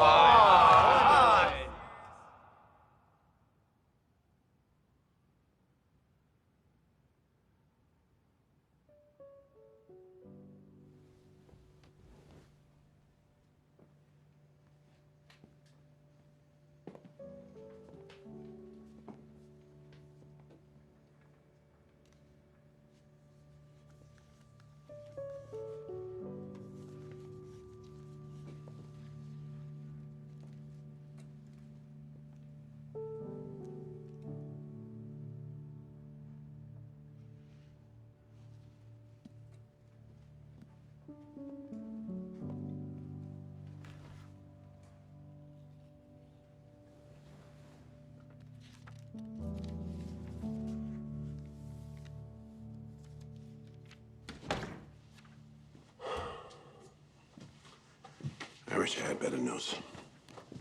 Harrison Wellstone didn't go for the minor role reduction? No. He didn't buy that I was a cocktail waitress? No. Aw. Was it because I wasn't? Hey, I tried, which is what you're not paying me to do. So what now? The government is expressing an interest in you being a cooperating witness. You don't say. Molly. Who could have possibly seen that coming? Let's have the conversation. It'll be short because I don't know anything at all that can help You them. don't know anything that can help them convict the Russians, but you know things that can help them. Did you know that 97% of federal cases never make it to trial? Even though the chances of being convicted at trial is a little more than 1 in 100. If you want to go to trial, that's fine. But it's going to cost you in the area of $3.5 million. Which the Justice Department knows I don't have because they took all of my money in a civil forfeiture, which they can do without a warrant because my property doesn't have a presumption of innocence. Then after I'm arrested by 17 agents holding automatic weapons, totally necessary, not at all meant to intimidate me, I'm given 2 days to hire a lawyer and appear in a courtroom on the other side of the country. If you're saying that everything that happens from the moment you are arrested is designed to persuade you to plead guilty, you are correct. So tell me all the ways I can help, because I really feel I owe it to them. Oh, speaking of owing, the IRS put a tax lien on the money they took from me. You kidding? All right, none of that matters. Taking my money wasn't a tax. I also need to give them my money, or they'll take it again. None of that matters. It needed to be said. Not really. So, to be clear, you're not interested in entering a cooperation agreement with the prosecutors. If I had testimony that would lead to the conviction of a bad guy, no one would have to coerce me into cooperating. But I don't. I have dirt. I've dish. I've gossip. So my value to the prosecution is exactly the same as it is to Hollywood. I'm here to ensure the New York Post covers the trial. I'm here to sell tickets. Which is nonetheless value to the prosecution. So what we do is leverage it to get you a favorable sentencing recommendation, or better yet, complete immunity. What? Oh, hey, honey. Hey, Stella. Hey. What does he have you doing now? An essay on 3 poems with what he believes are a common theme. Not an essay, 2 paragraphs. Which 3 poems? Close, Rush, and Walls. Oh, I know those. What's the common theme? Things are one-word titles. Are you sure you're qualified to be teaching Hang on. poetry? And yes.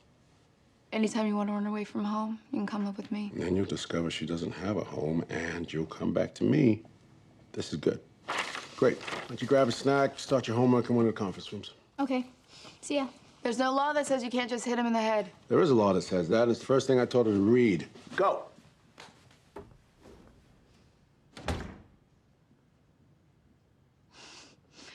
My father used to give us extra work. Can I ask you a question? You think I'm too hard on her? I met a girl when I first moved to LA. She was 22. Someone arranged through a third party to spend the weekend with her in London. You know what she got? For the weekend? $5 grand. A bag. A Chanel bag she wanted. Whatever you're doing with Stella, double it.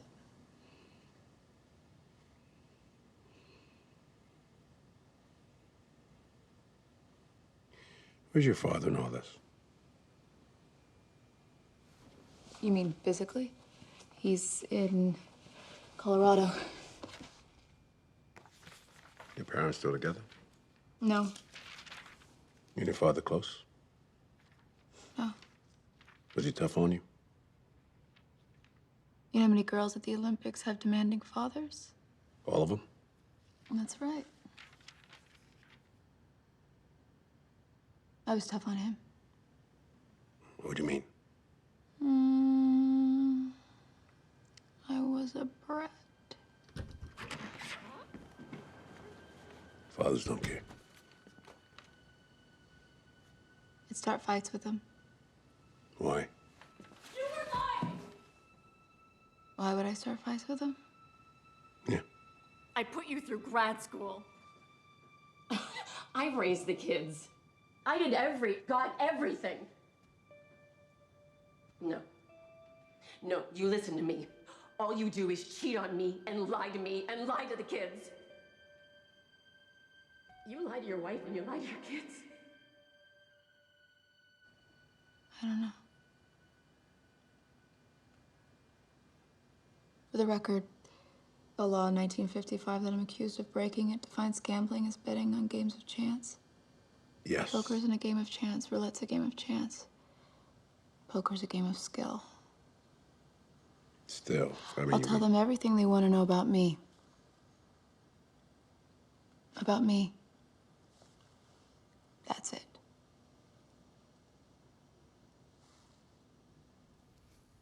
Remember Bad Brad Marion? It turns out his $700 million hedge fund wasn't what you would call real. It was a Ponzi scheme. He'd been falsely reporting profits for years. He wasn't even registered with the SEC. With the money given to him by friends and family and players at the game, he bought several Malibu beach houses, an airplane hangar full of cars, another one with an airplane, and the life he wanted. When he was arrested, he had $740 in the bank. Brad cooperated with the FBI and gave them hours of testimony on a range of subjects, including how 3 years earlier he lost $5.2 million in an underground celebrity poker game that was run by a girl named Molly Blume. His story was that I'd induced him to play in a high-stakes game. I just wanted to introduce you to Brad. And that due to my enabling, he'd become a gambling addict. Who made me become a gambling addict. Brad, this game might not be for you. Federal bankruptcy lawyers were brought in to recover as much of the boosted money as they could. I was sent a subpoena and flew out to LA to be deposed.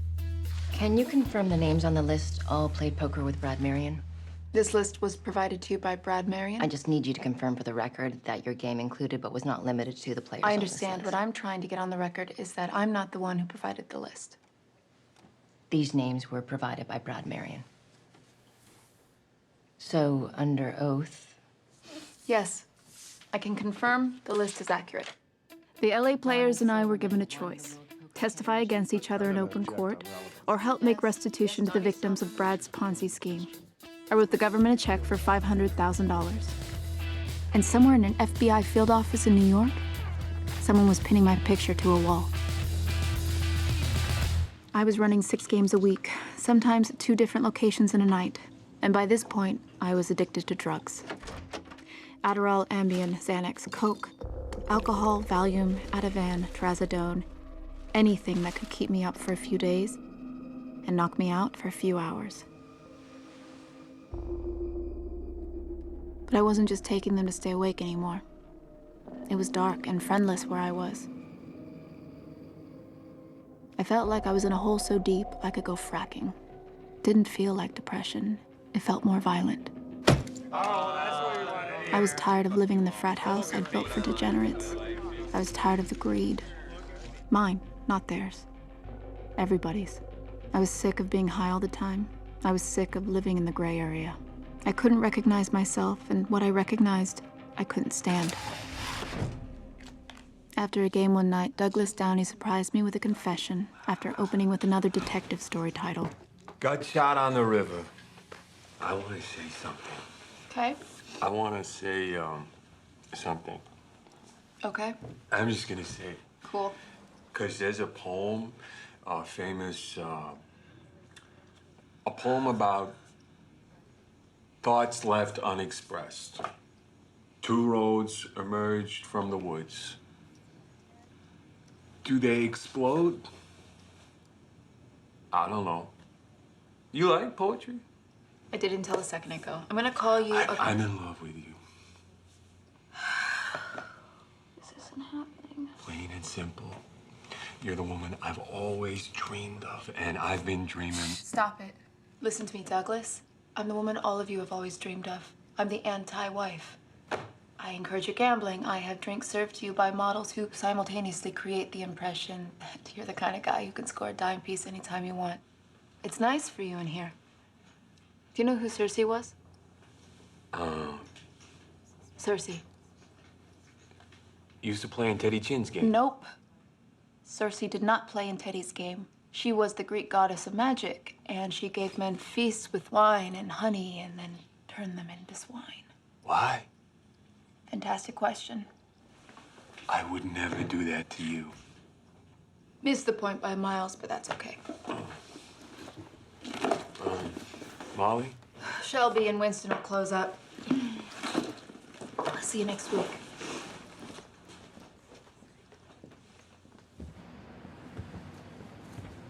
Here you go. Thanks a lot, Randy. Thanks, Molly. Good morning. Morning, Pat. Pat was my driver in security.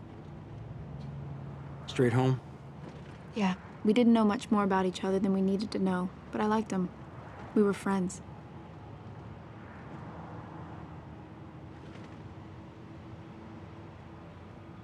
I used to be a competitive athlete. I didn't know if you knew that. What sport? Skiing. Freestyle. Were you good? I don't know.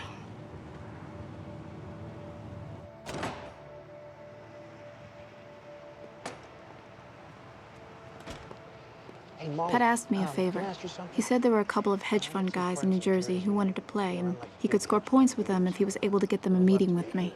I said sure, and set the meeting for 5 p.m. on a Thursday at the Four Seasons bar, knowing that if they were legit, they'd recognize someone in the crowd at happy hour at the Four Seasons right after the closing bell. It turns out I didn't need to be that clever. These weren't finance guys. They were from the cast of Jersey Boys. They looked around the bar self-consciously. They were out of their element, and tough guys try to look tougher when they're insecure. I had a good hunch what they wanted, and I was gonna have to shut down this meeting quickly, but without being rude to Joey Bag of Donuts and Secaucus Sal. I'm Molly Bloom. Nice to meet you. John G. And you are? Paul. How do we get a drink? I don't remember what the other guy ordered, but I'll never forget what John G. had. He looked at the waiter as if to say that he could handle himself just fine among the Manhattan elite and said, I'll have an appletini. So, how was your week? My week? It was fine. Thank you. Pat said you guys might be interested in a game. We want to partner with you. We've talked to Tootie, Will, Teddy Chin. Teddy Chin. We did a little work with them, too. We can make your life easier. Nobody will fuck with you. Nobody will stiff you. I appreciate the offer, but really, I'm fine. I don't carry a big debt sheet. I feel safe. Ah, you lied just then. When you said you don't carry a big debt sheet. You got 2.8 million on the street right now, right as we're sitting here. We do our research. That money should be in your hands, because it's yours. It's yours. And if you don't have it, you gotta go into your pocket to pay the wins. Fellas, I'm sorry. It's just a friendly game with higher stakes. It was really nice to meet you, though. Let me know if there's ever anything I can do for you. I like to do favors. They'll put your drinks on my card. There are some gaps in my memory, which they say is common when you've had what's called an event. For instance, I don't remember where I was coming from when I walked into my building. Just that my doorman, Reggie, said he had packages for I think me. I got some things for you in the package room. I'll bring them on up. Thanks. It was the first night of 2 weeks off for Christmas and New Year's. And my plan was to take a bath and try not to take drugs. Reggie came up with my packages.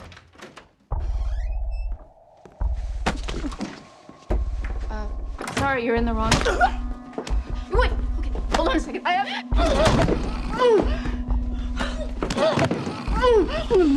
Not a sound.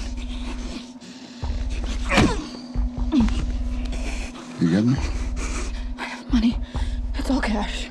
Where? It's safe. Where is it? It's in the closet. Show me.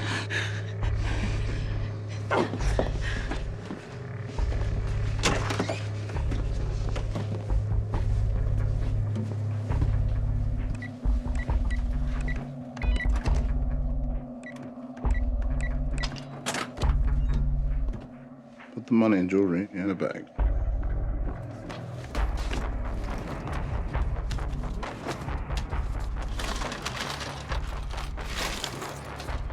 Gold bars, too.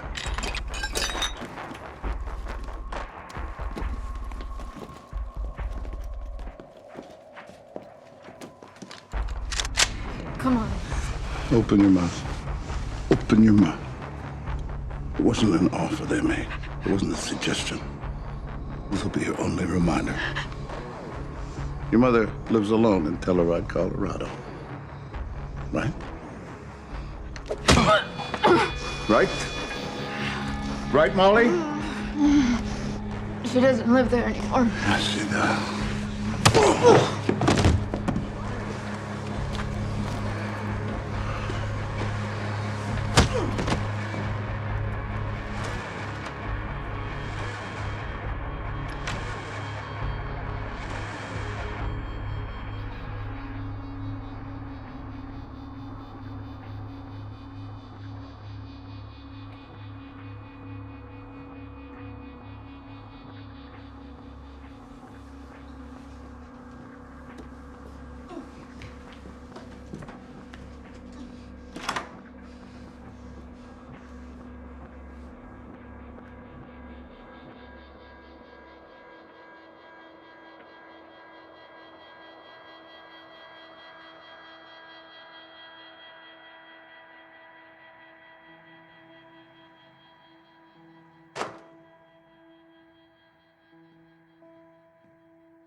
I couldn't call a doctor or go to an ER.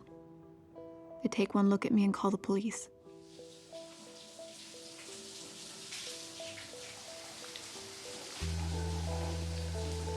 My eyes were swollen and black. My lips were cut and bloody. I couldn't feel my face.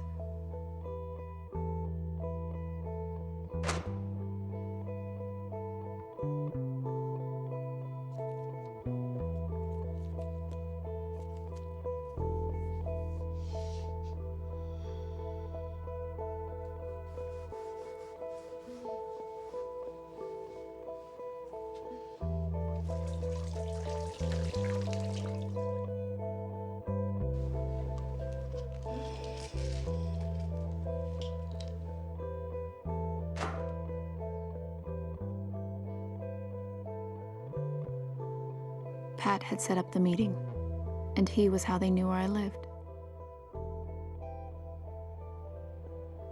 I stayed in my apartment for 2 weeks, waiting for my face to heal, and waiting for the phone call I knew was coming. But the call didn't come. Where was the call from John G? So maybe you've had a change of heart? After 10 days, I opened my front door for the first time. People were coming back into town after New Year's in Cabo and St. Bart's and South Beach.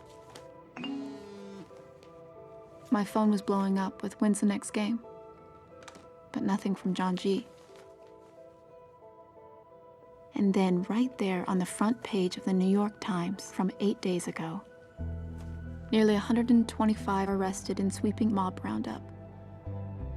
Those guys were either laying low or they were in custody. Sometimes God happens fast. My face had healed enough so that a little makeup would cover the bruises that were left. I put together a week of games. 1 week of games to get the $2.8 million I was owed, and then I was out. I was done. 1 week of epic games. I had some of my London players in town, and the Russians had visiting friends from Moscow. Jesse and Shelby had already started the game at the plaza and were reporting heavy early action. I was on my way when the phone rang. It was Douglas Downey. I'm on my way, Doug. Wait, Molly, wait. I'm hiding in the bathroom. I need you to believe me, okay? Whose I need you bathroom? to believe me because at the suite, at the plaza, Why are you hiding in the bathroom? I would never tell them anything about you. I said, guys, you want me to go further? You want me to go other places? I'll do it. But nothing about Molly. She can't be touched. Just the Russians. Hey, you're drunk and a little difficult to understand, so I'll see you in a few minutes when I get there. I was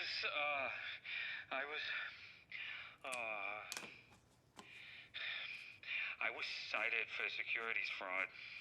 It was scrubbed from my record. That's why you don't know. Did you say securities fraud? I would never help them build a case against you. I would never give them anything against you. I'd commit perjury before I did that. It was such bullshit. It was 2006. If you'd had an arrest, I'd have known. It was bullshit. Doug.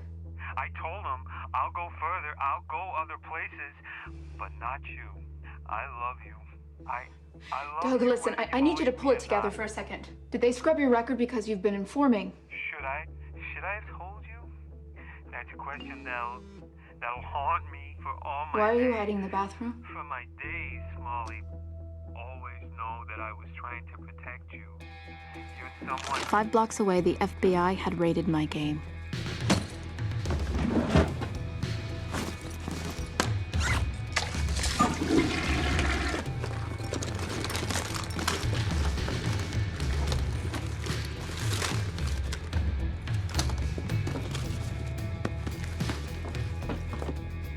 I fully expected the lobby to be filled with guys wearing windbreakers, but it wasn't. Miss Bloom, I've been seeing you for a while. Yeah.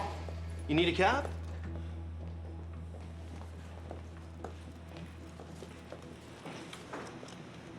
I guess you never made it upstairs with the packages. Maybe I didn't tip you enough before Christmas.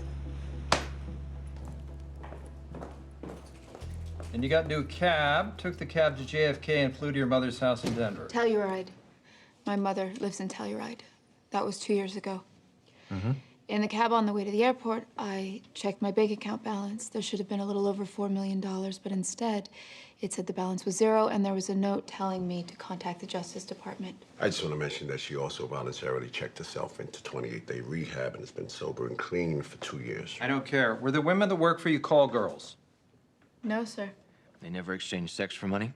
No. Have you ever exchanged sex for money? No, I think he was talking to me. I meant no. She's not answering that question. The purpose of this meeting I is... know. The purpose of this meeting... We're off the record. We're not off the record. Do you see a stenographer in here? We're off the record in as much as there is no record, but you're free to use the information you're given, and we're not giving the information for free.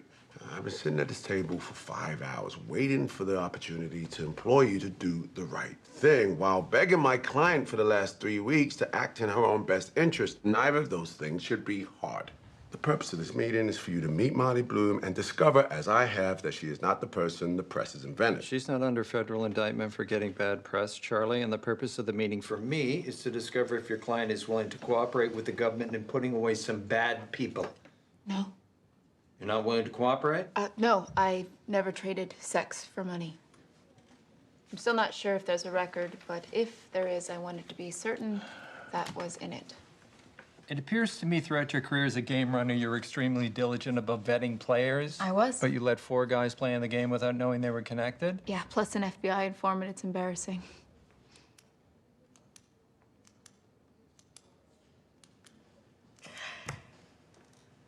I was high at the end and doing my job badly.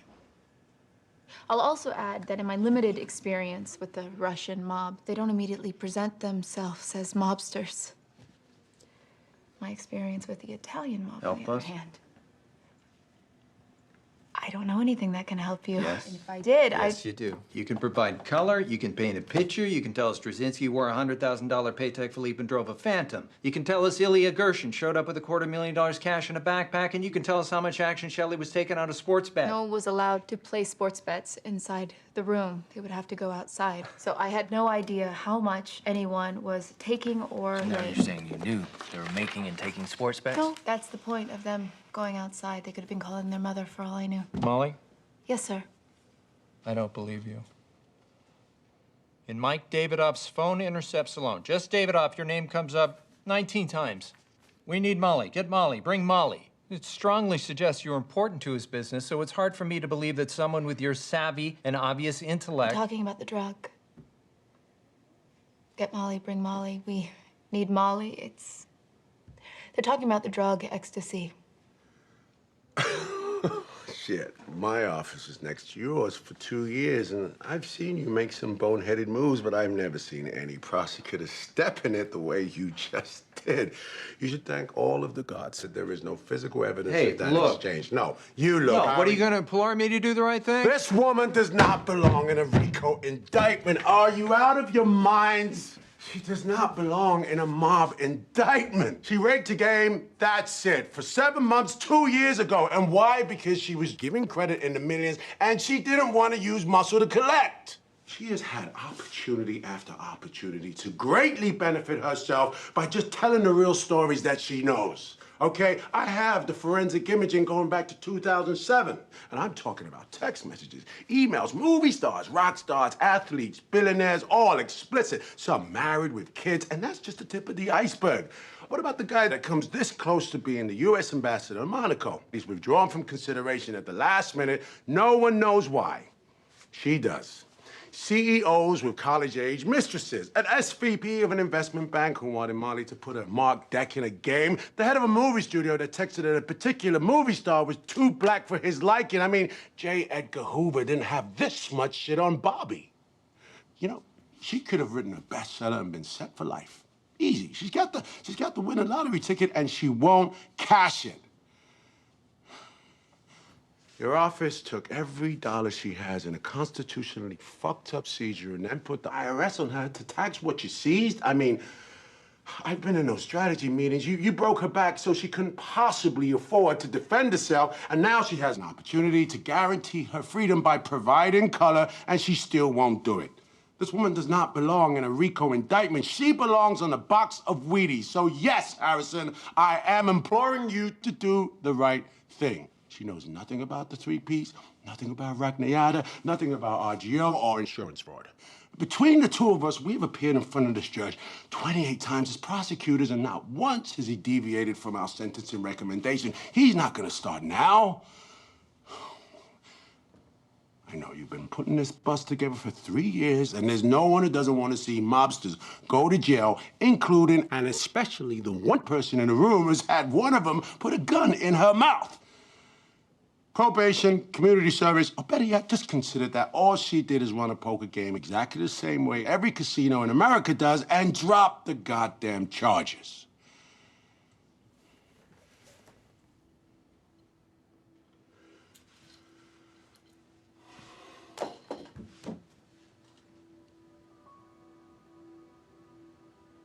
Anything else you'd like to add?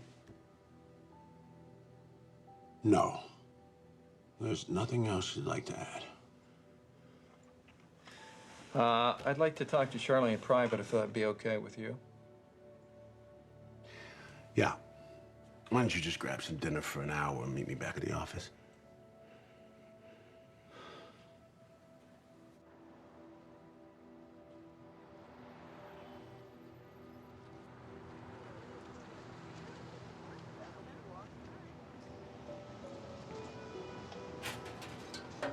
Huh? I'm sorry? Did you want a hot dog?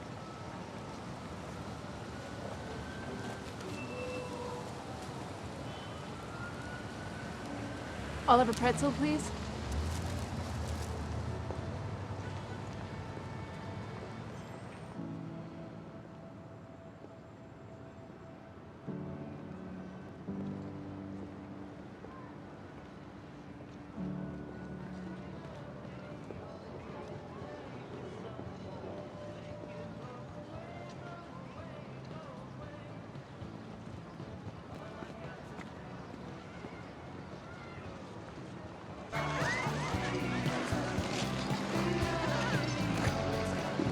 go. Hi. I would like to rent a pair of skates, size 7, but I don't have any money. These are $800 leather Chanel gloves. I'll trade you. $800 gloves. And they keep your hands just as warm as the $10 kind. Miss, are you all right? I'm fine. I'm divesting.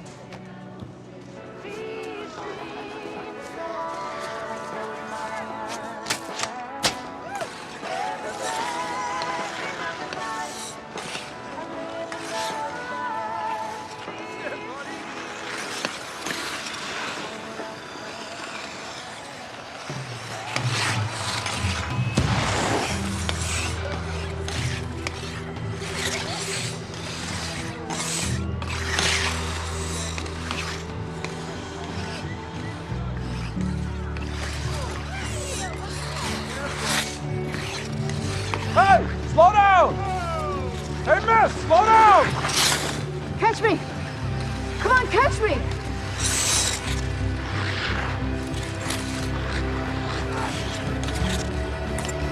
Hey, slow down!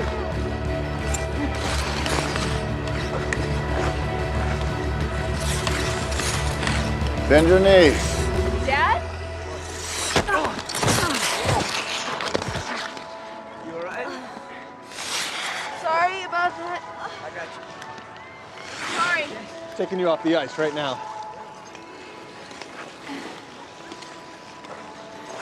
How's it going?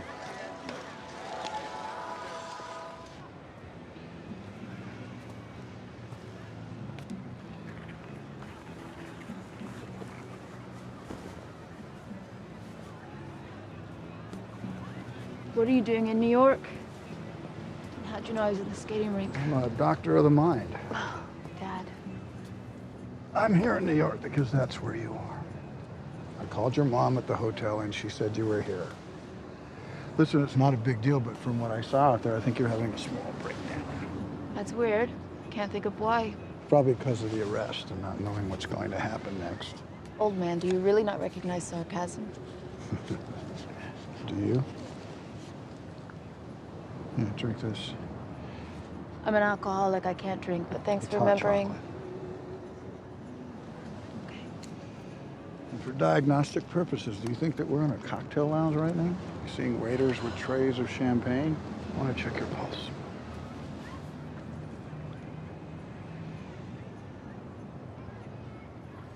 Have you found a pulse? Yeah, just admiring my watch. I can see you're getting warmed up, but I really don't have the emotional bandwidth to defend my, as usual, irresponsible behavior. I know, I got your email. I get that I'm not welcome in your life right now as your father, though you should know I could give a shit if I'm welcome or not. But I'm not here in my capacity as your father. I'm indifferent to whether your father lives or dies. I'm a very expensive therapist, and I'm here to give you one free session. You think what I need right now is a therapist? Yeah. I'd be back in my lawyer's office soon. Do you like your lawyer? I wasn't asking for money when I called you, Dad. I just needed my dad. God forbid you part with a nickel. Yeah, Tiny Tim, you grew up on a lake and you've skied all over the world. Were those workhouses tough? I gotta go. Molly. I gotta go. Molly, sit the fuck down.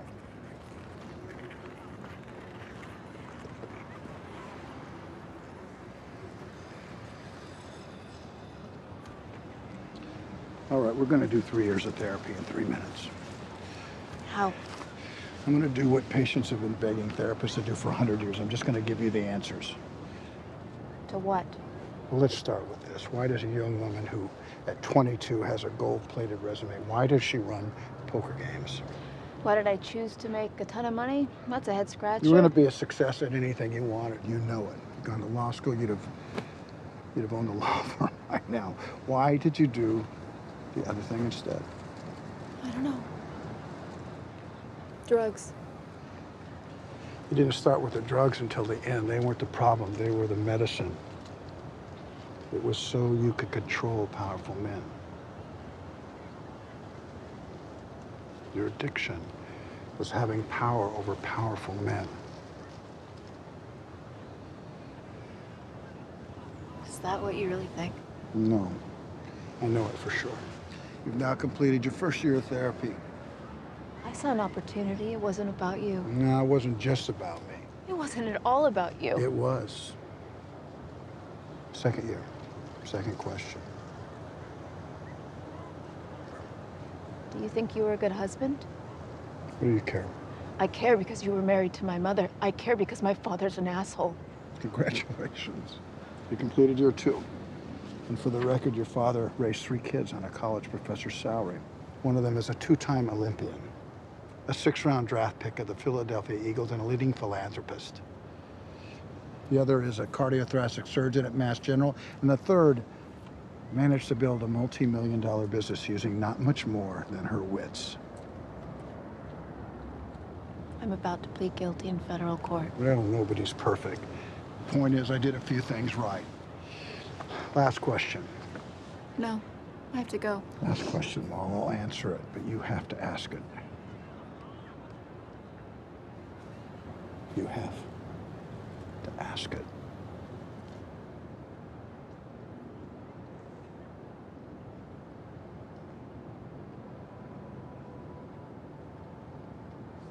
Why didn't you like me as much as my brothers?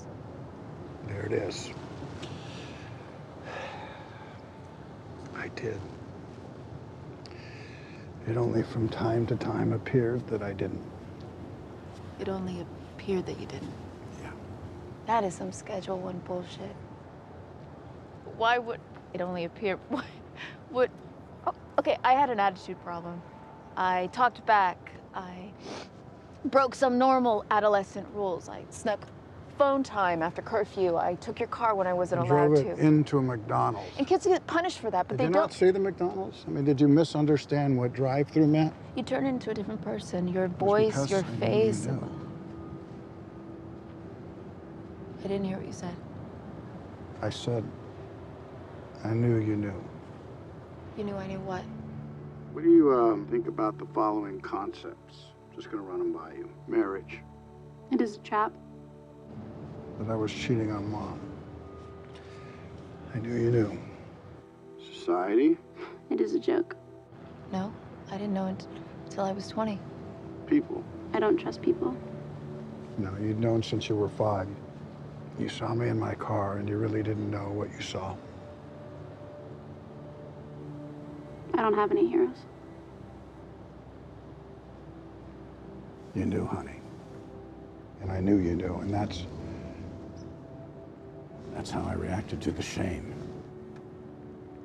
And you reacted by showing seething contempt for me. Driving my car into McDonald's. Wanting to have power over powerful men? No. That was a red herring just to make you mad. You tripped over a stick. Okay? 12 years ago, you tripped over a stick. It was a 1 in a million thing. You tripped over a stick. That's what you did wrong. There's your session.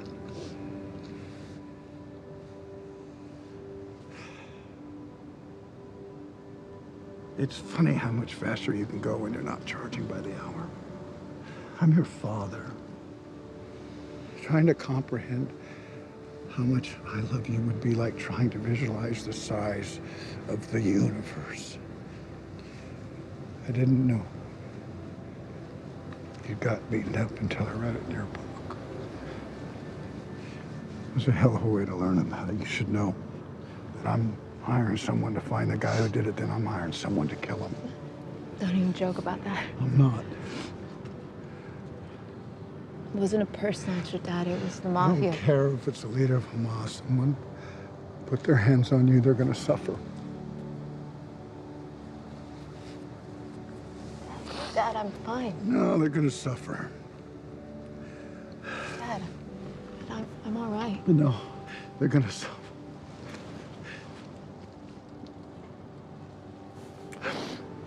Really, I'm fine.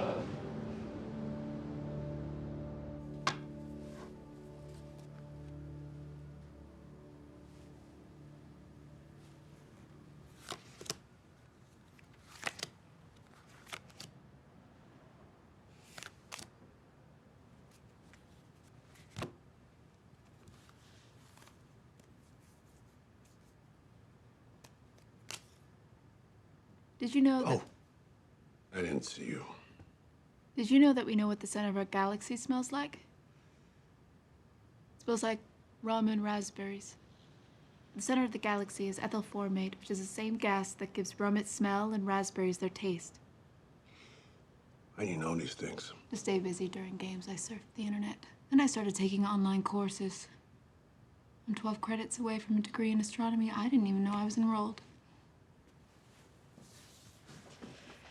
Hey, I want to thank you for what you said tonight. Stella. Who asked me to be a lawyer? She read the book. I accused her of reading trash, but she defended the book impressively. And then defended you. You're her role model. I'm good with that.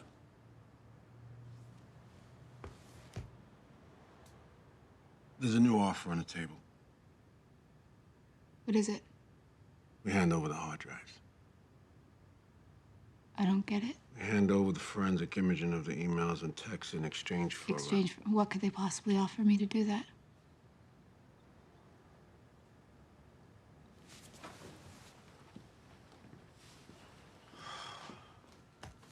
I wrote it all down. It's,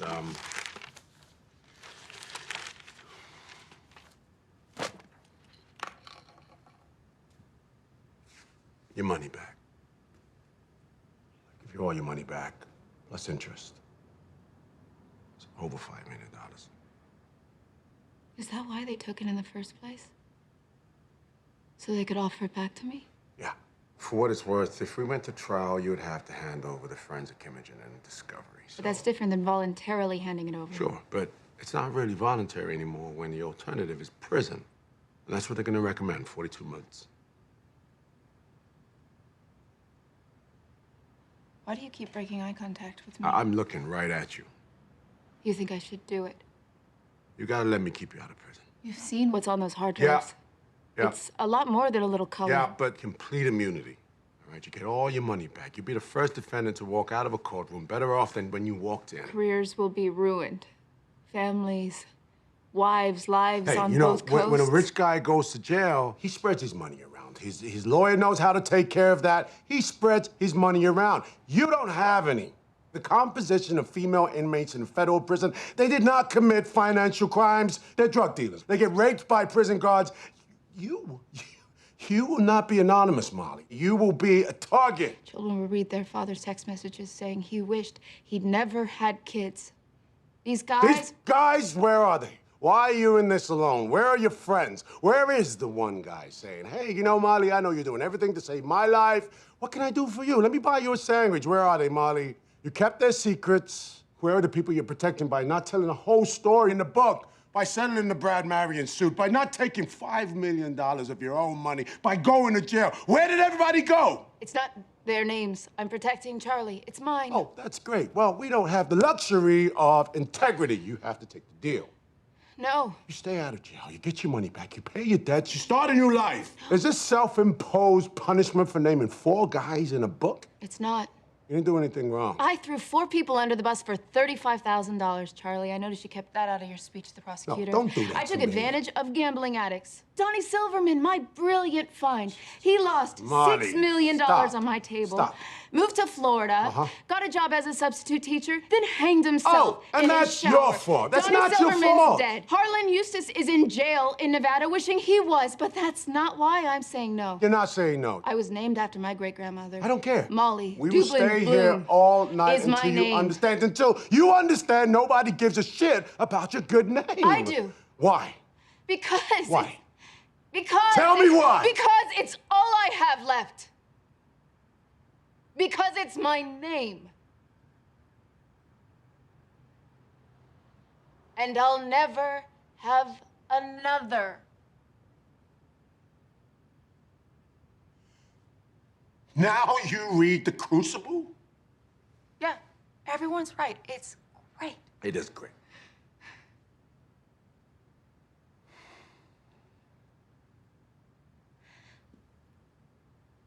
I want to go into that courtroom and plead guilty. No deals. No trades.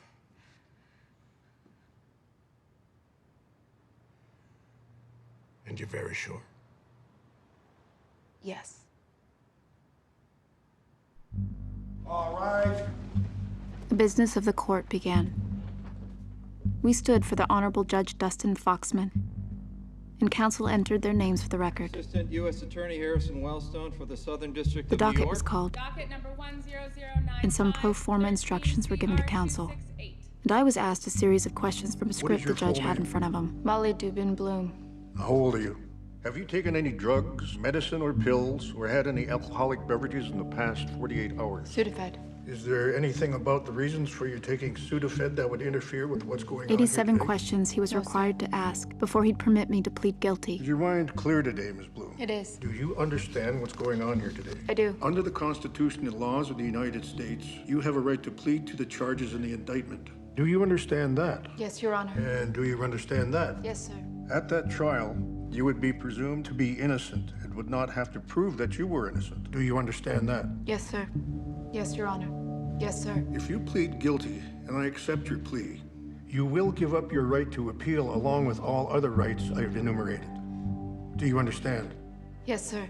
Do you understand that you are charged in count 20 with operating an illegal gambling business in violation of Title 18, United States Code Sections 1955 and 2? Yes, I understand. Understanding everything you've been told, do you now wish to enter a plea? Yes, sir. How do you plead to the charge? Guilty, Your Honor. Your plea has been so recorded, and you may take your seat. Before we move to the sentencing phase, I would like a word with counsel, please. And then something happened. Pardon me, Mr. Jaffe, just government counsel. Yes, sir.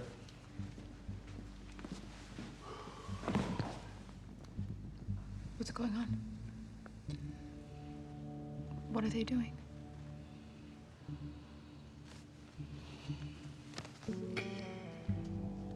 Wait for it.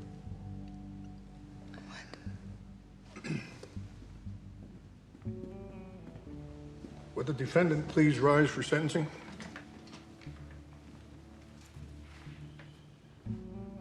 Based on all available information, this court manifestly disagrees with the government's sentencing recommendation. This courthouse is located within spitting distance of Wall Street. I know this from my personal experience trying to spit at it. The men and women who work there will commit more serious crimes by lunchtime today than the defendant has committed in this indictment. I simply don't see how either the people or the cause of justice are served by locking Molly Bloom in prison. It was as casual as if he was ordering lunch off a menu. Ms. Bloom, this court sentences you to 200 hours of community service, 1 year of supervised probation, drug testing, and a $200,000 fine. This case is adjourned. And that was that. There was crying and hugging, jokes from my brothers, tough talk about how no one messes with the Blooms, and level-headed talk about Christmas miracles. Steaks and beer bought by my father, and full reenactments. And in the middle of it all, as grateful as you are, the reality starts creeping toward you like the tide. And that's the first time you have the thought, what do I do now? We gotta race her down. We need a toboggan to the backboard. I'm a felon. I'm 35 years old, unemployed, and pled guilty in a mob indictment. People, make way! People, control here, move away, move away. I owe the government close to $2 million in taxes assessed on the civil forfeiture, plus a $200,000 fine. And you better believe they're gonna come get it. Clear path. I have $250,000 in legal bills. I don't know what I'd say in a job interview, or if I'll ever be given a job interview. I'll never be allowed to vote again. We're gonna need a set of vitals. And for some reason, I'm not allowed to go to Canada. Molly, can you grip? Hips are stable. Pelvis is stable. Yep. Her dad's here. What's her LOA? She's coming around now. Open your eyes Molly? if you can hear us. Okay, she's conscious. Molly, what day You is need it? to stay down, okay? You need to go to a hospital. What day? Dad, I'm fine. Caution not to move, Molly. Let go my arm. You trying to get up, hon? Yeah. She wants to get up. Our cameras can't get in there, so we don't know. I wonder if Tracy's got an update for us on the ground. She's moving, guys. She's moving. She's moving. You sure you're good? Yeah. Okay, here we go. We can see that she's being helped to her feet now. Molly Bloom is, of course, the sister of Jeremy Bloom, who holds the world's #1 ranking. That's her longtime coach there, Ted Keane, and her father. She came back from an injury when she was just 13. You know, you have to wonder about the psychological toll. Coming that close, only to lose it like that. Did anything good come of this? Not really. But I learned something encouraging. I'm very hard to kill. You and I both know people who have never gotten over it. I don't know if the young woman we've just seen is one of those people. We may not see her ski competitively again, but I think we're going to see her. Winston Churchill defined success as the ability to move from failure to failure with no loss of enthusiasm. So, I guess I'm pot committed. She'll be back. All right, up next at the gate is Whitney Summerhill, who's currently in 12th place after